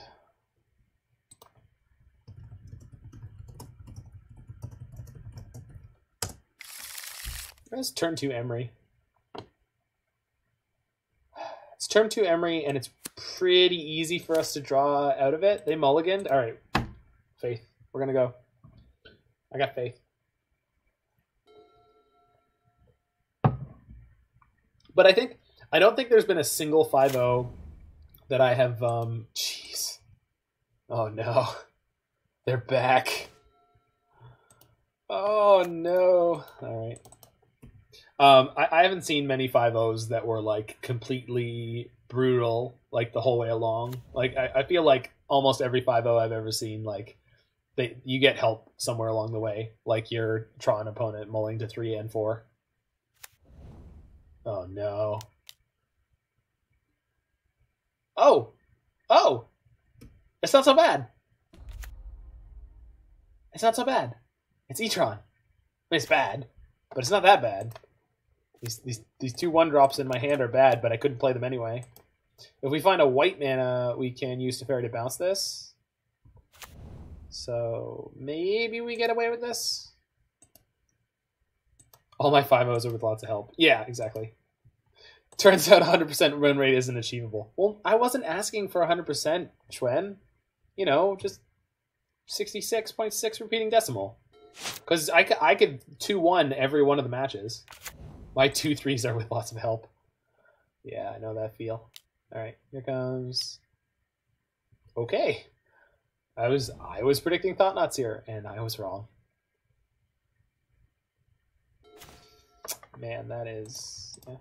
Well, it's okay, because the first Emry didn't flip anything great, and maybe this one will. The Emry flipped the Batterskull. That sucks. It's okay, this Emery's going to flip the Sword of Feast of Mana. No? Okay. I thought we were going to be that unlucky. I actually did 5-0, like 10 leagues in a row last year before GP Columbus, and made day 2 with that deck. Nice. Oh, Lord. Smasher? Smashy lad? Smasher. Okay, let's draw White Source. Please. Fetch. Anything?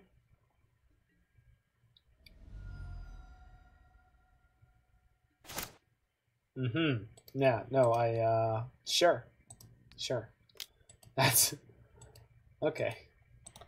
Jiggy, why do you always get rewarded for these kind of keeps? 4 Okos in it. Oh, yeah. Because I played the SCG Columbus, and I was playing Niv with 4 Okos. So here we have the issue with playing 4 colors sometimes. Even if I could cast these Gilded Goose, they'd get eaten by the Chalice, but I just can't, so... You would have mulled this. Yeah, BS. Come on. There's turn 2 Emry. We have so many ways to draw out of it. You're crazy. You're crazy. You've told me to keep hands so much worse than this. You mull hard? Do you? I don't feel like you do, but maybe I'm wrong. Alright, what do we got? Anything? I mean, that'll do. No, it won't. Chalice.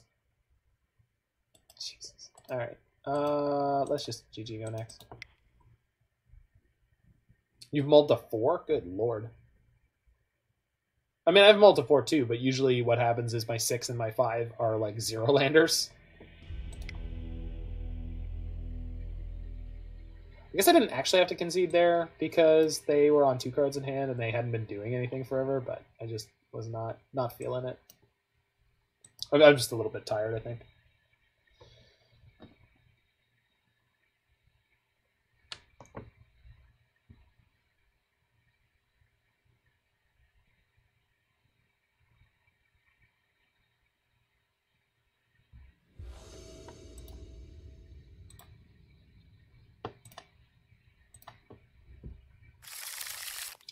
I don't think so, Jiggy, but it has been kind of nice, so it's under consideration.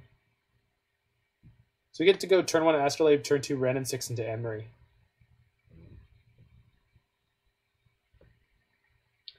Yeah, because you were telling me you really like my old schedule. It's just that for yesterday was Sunday, so I obviously had a different potential setup, and I usually do earlier streams on the weekends. And then today I had the opportunity to do an earlier stream, so I was like, I'd rather do it earlier.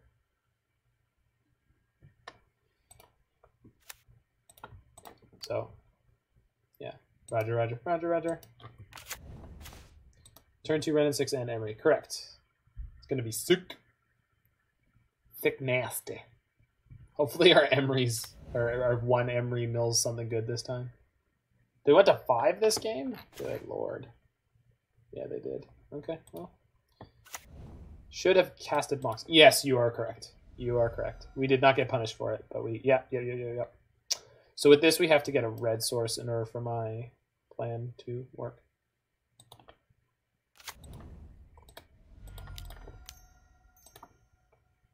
Yeah. Y'all right. You are all correct. Yeah, I was just talking and being sloppy, unfortunately.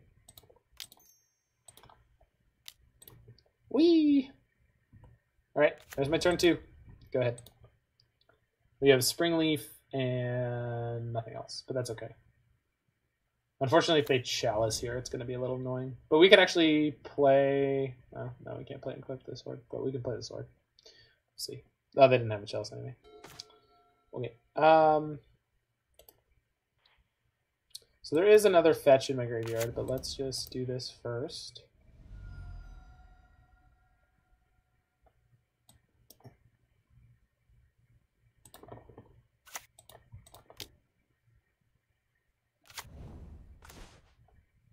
Jeez.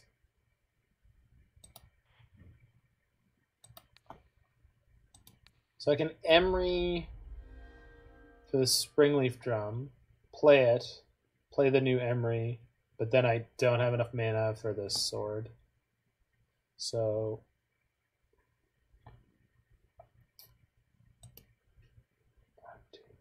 well, I'll just have enough mana for the sword next turn. So let's just play the new Emery and see if I mill anything better than what I have. So keep that one, get the new trigger. Bobble is better. It's better with Bobble. It's better with Bobble. Okay.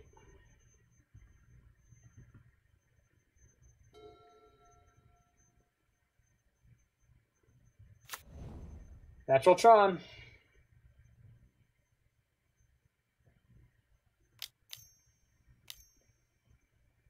All of the dust? Ugin. Yikes. Yeah, okay. Yeah, okay.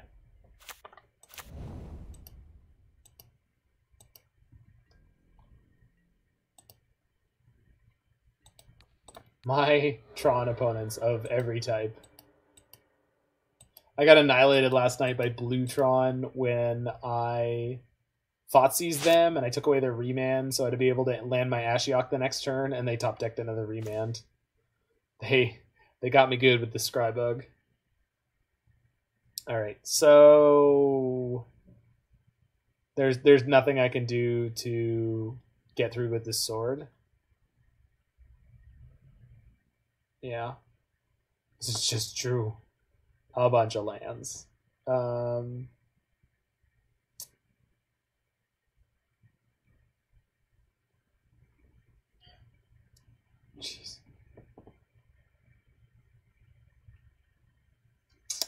I don't know if I can do anything here that's like worth doing.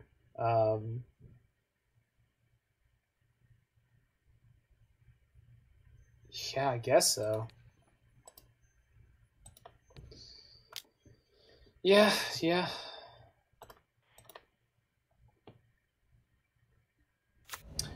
it's 100% possible to be playing Thopter Sword in this deck. We're just not.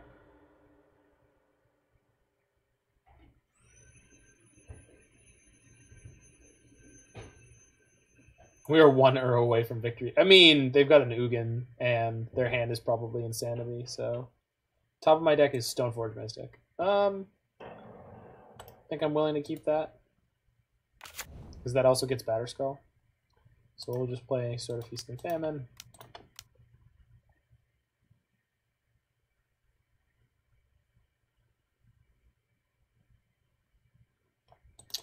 I mean, we'll see, Jiggy. Because I bobbled on my turn, I'm going to have the Stoneforge in my hand. So if they play Thought-Knot Seer, which my opponents always do in this situation, they're going to snipe the sword. Or not the sword, the Stoneforge Mystic. Plus Ren. I think I did to pick up the Misty Rainforest. Maybe not. I have an F6'd. I'm just passing through combat. Yeah, good catch. Oof. All right. Look at this hand. Ugh. Brutal. And then here's my new beautiful and completely vulnerable Stoneforge Mystic. So they have a gratuitous amount of mana right now in terms of what they can do with it. So let's see what we get hit with. What do you got, nerd?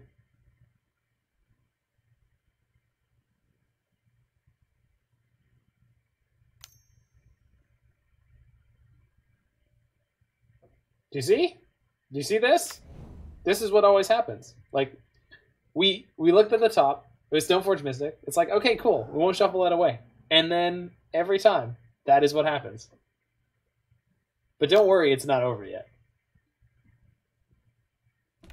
Oh yeah? So now, even if I could somehow get their creatures out of the way, I can't even equip my Sword of Feast and Famine. This is every E-Tron or Green-Tron opponent I have tends to hit me like this. It's just non-stop devastation every time. Yeah, I'm good here. All right, so not even a close match, but I think this matchup is actually pretty okay. It's just that E-Tron can do these kind of things to you, and that can happen to you almost no matter what deck you're playing.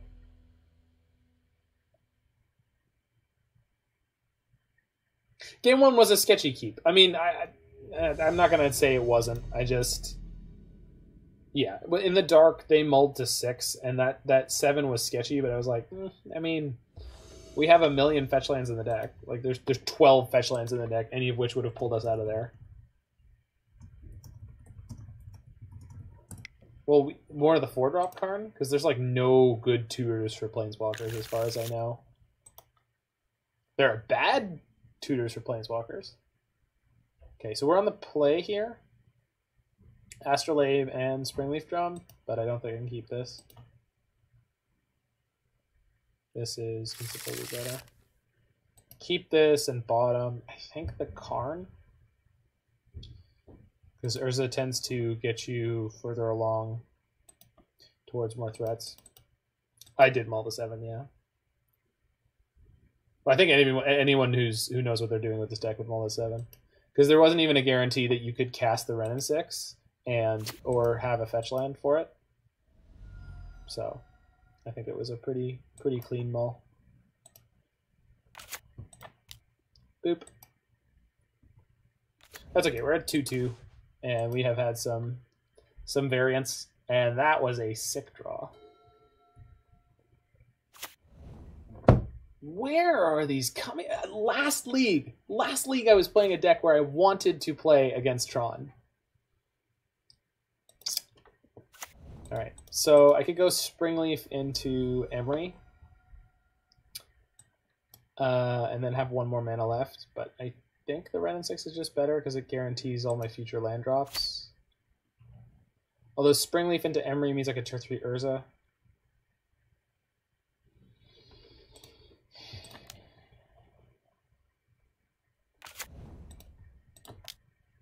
And Emery can mill reasonable cards.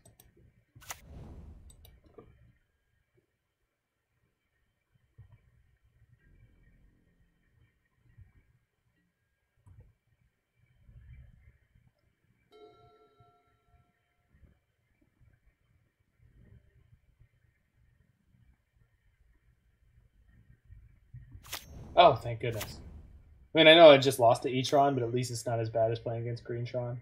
Although that is a really, really good draw. Good lord. Alright. So,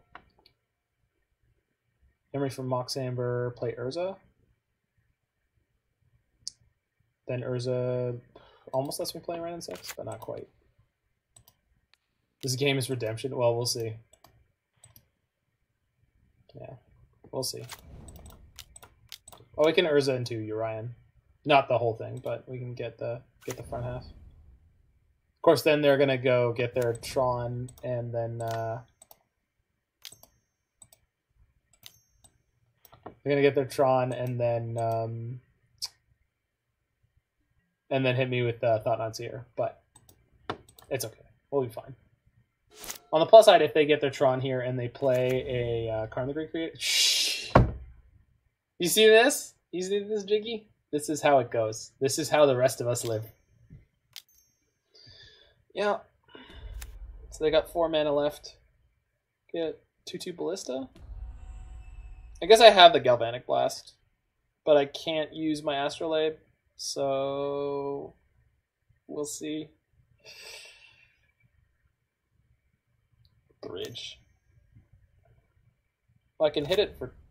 Well, we'll see how many more cards they can play. Huh. Okay. So I can attack it for 2?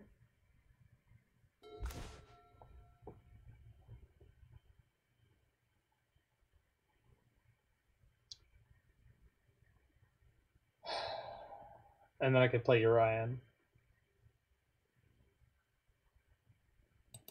So unless they all dust me, we're going to be in pretty good shape.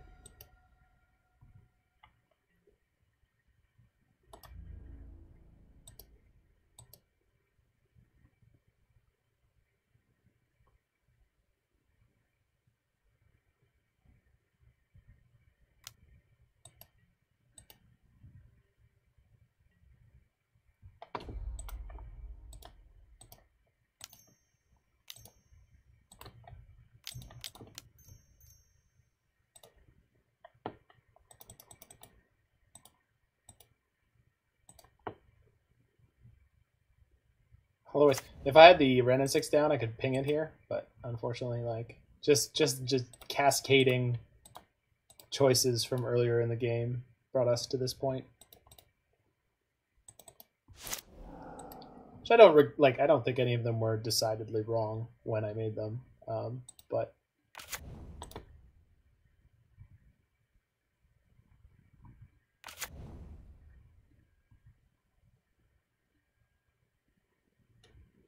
Okay, we just need to get this Karn off the table. So we have 2 creatures with 1 power. Still best offense. I mean, I think so, but... So let's see if they can play out all 4 cards in their hand for 8 mana. 9 mana. We have 3 cards left. Okay. That's blocker. Okay, 2 cards left. Okay, not all the way. I mean, I could spin Urza now, but there's just so many permanents in my deck. There's only Galvanic Blast or Eldamri's Call for me to hit, but I mean, it basically doesn't hurt. Not now? Alright. Alright.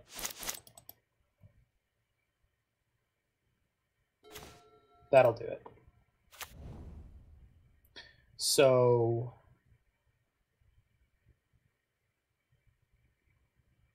I think we attack with these two. They'll block, they'll sack, and then I'll play right in 6 and ping that. Alternatively, I could get white, play Teferi, bounce the bridge, and just kind of crush them.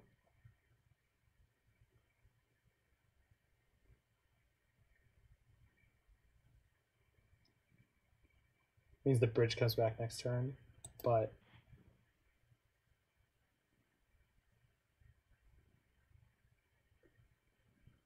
yeah. Red for red. Well, we're going to have access to our astrolabes and everything once Karn is dead, and Karn is going to die here. So this unlocks us in a lot of ways. So play Teferi, bounce the bridge. Urian makes this easy.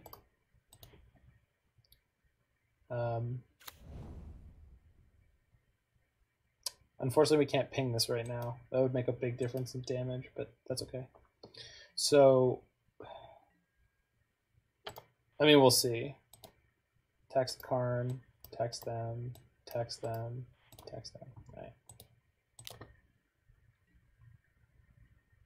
Take 7 here.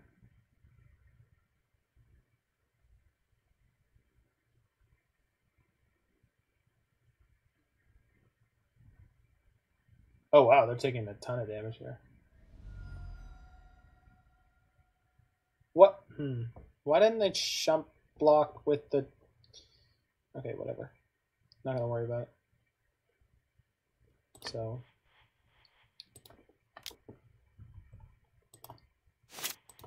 Red, green, red 6. Has conceded. There we go. Got him. No, I mean, I think they had a bunch of nothing.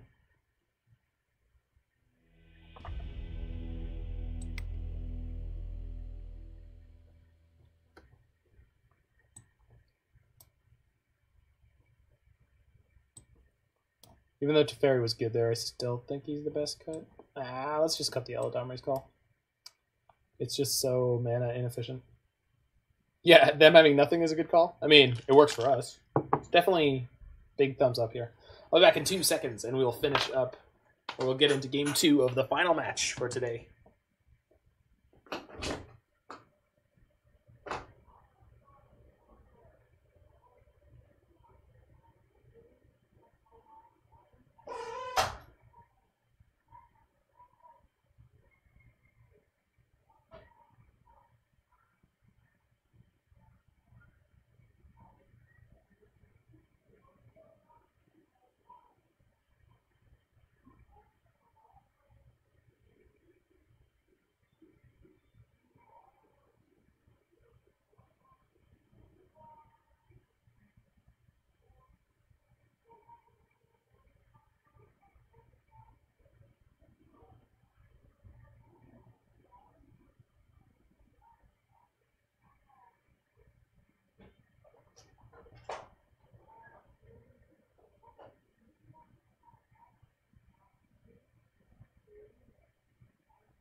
Alrighty. Let's do it. So, Jiggy, the biggest takeaway from this deck is this sideboard needed a lot of work. This sideboard is... Oh, I don't know about this. There's just too many one-of artifacts that are taking up a lot of space. And, yeah, it's kind of a hot mess, yeah. But I mean, building sideboards is tricky. All right, I think I have to throw this back because if they have any kind of reasonable hand, they're going to eat us alive.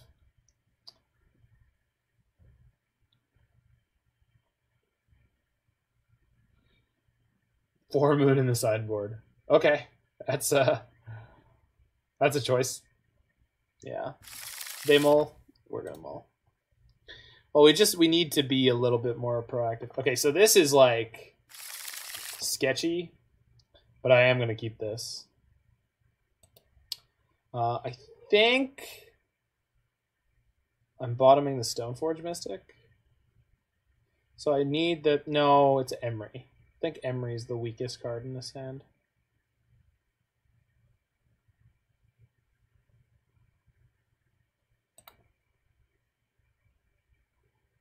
So without disruption, this hand is very good. Yeah. If they don't have things like Dismember, we're going to be great with this hand. We could be okay to, like, if we draw that, that's a card. That's a card that we could draw, and then this would be okay even if they have Dismember or something like that. Obviously, if they have turn 2 Thought-Knot Seer, we're going to be in huge trouble, but that's, you know, I don't think there's a lot of decks that could say that they wouldn't be. Turn 2 Thought-Knot Seer, though, we'll just get to play our Stoneforge Mystic, so it's actually kind of good all over the board. Okay. Matter Reshaper? Yes. I love that card. I love you. I love you.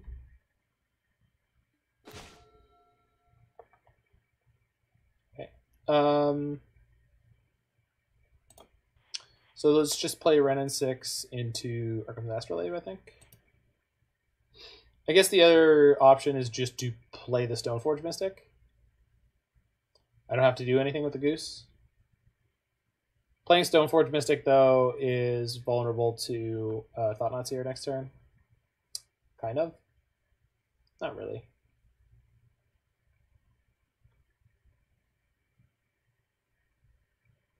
So this is one of those sticking points.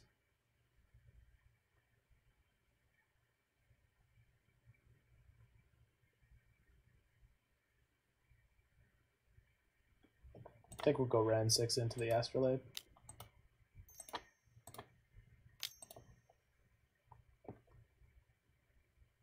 Yeah.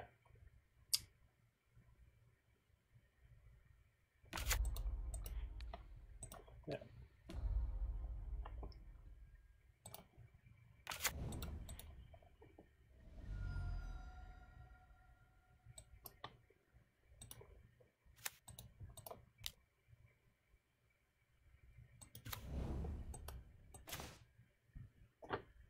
Rats. All right.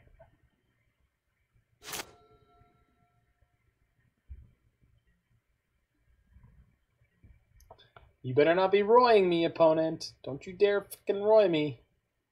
For anyone who's not aware, to roy your opponent is to delay your land play until a fairly illogical moment just to mess with your opponent. Like them playing the land pre-combat there, that doesn't really do anything for me. No, this is going to be just a second. Ooh. Actually, that's totally fine. Ha! Sick.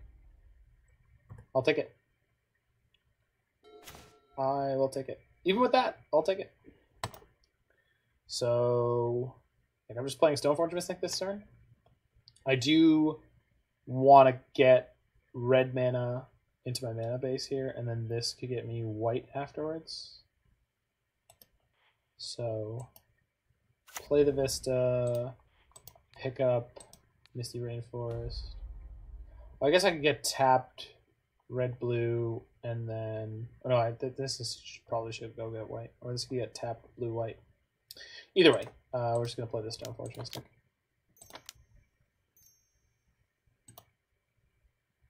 Yeah, the difference between a mediocre E-Tron hand and a great one. That's why this is bad Tron. Because green Tron doesn't really do this. Like, green Tron is, like, it's scary to play against green Tron because they're just so inevitable. Like, they're coming for you. And as soon as they get Tron, like, the payoffs are always big. But sometimes E-Tron hits Tron, and then they're just like, Matter Reshaper Thought-Knot Seer. Yeah, they scooped. Good lord. Wow. They just, yeah, I mean, they kept a hand like I did in one of my previous matches where it was like, well, we're going to draw into stuff, and then they didn't. So 2 3-2s for the day. wonderful, wonderful decks. This one, I think this Eldamri's Call could definitely bite it for another Stoneforge Mystic. And then, I don't know what else we could do with this. The Teferi Time Ravelers are like, they're okay, but I would wonder if maybe Force of Negation or otherwise could be good. And yeah, and then the sideboard has no stack interaction. So over the whole 75, we have very little ways to interact with Tron. Whereas like having Blood Moon in the sideboard for the Galvanic Blast to come out for would be really good. What is up, Punchworthy? Thanks for coming on by for the ending of the stream. So yeah, this is a ride and a half. Tomorrow or the day after, we are going to be doing some crazy, crazy builds similar to this. We're going to be playing 80-card Kinnan Thopter Sword combo. Oh, you've been lurking. 80-card Kinnan Thopter Sword combo with Teamer White and Teamer Black, or Sultai Red, if you prefer. Jiggy and I are going to do a little bit of tinkering on those two lists and see what we got.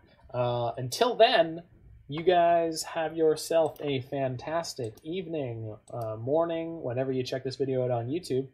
You should know by this point, but all of my stuff is archived, and the deck lists are in the links below usually. And I'm here 4 to 6 evenings a week, days a week, doing this magic thing. So I hope you can catch a live one soon, and you can always leave a comment on my YouTube videos about what you like. Smash that like button, hit that subscribe button, and take care of yourself and all your friends.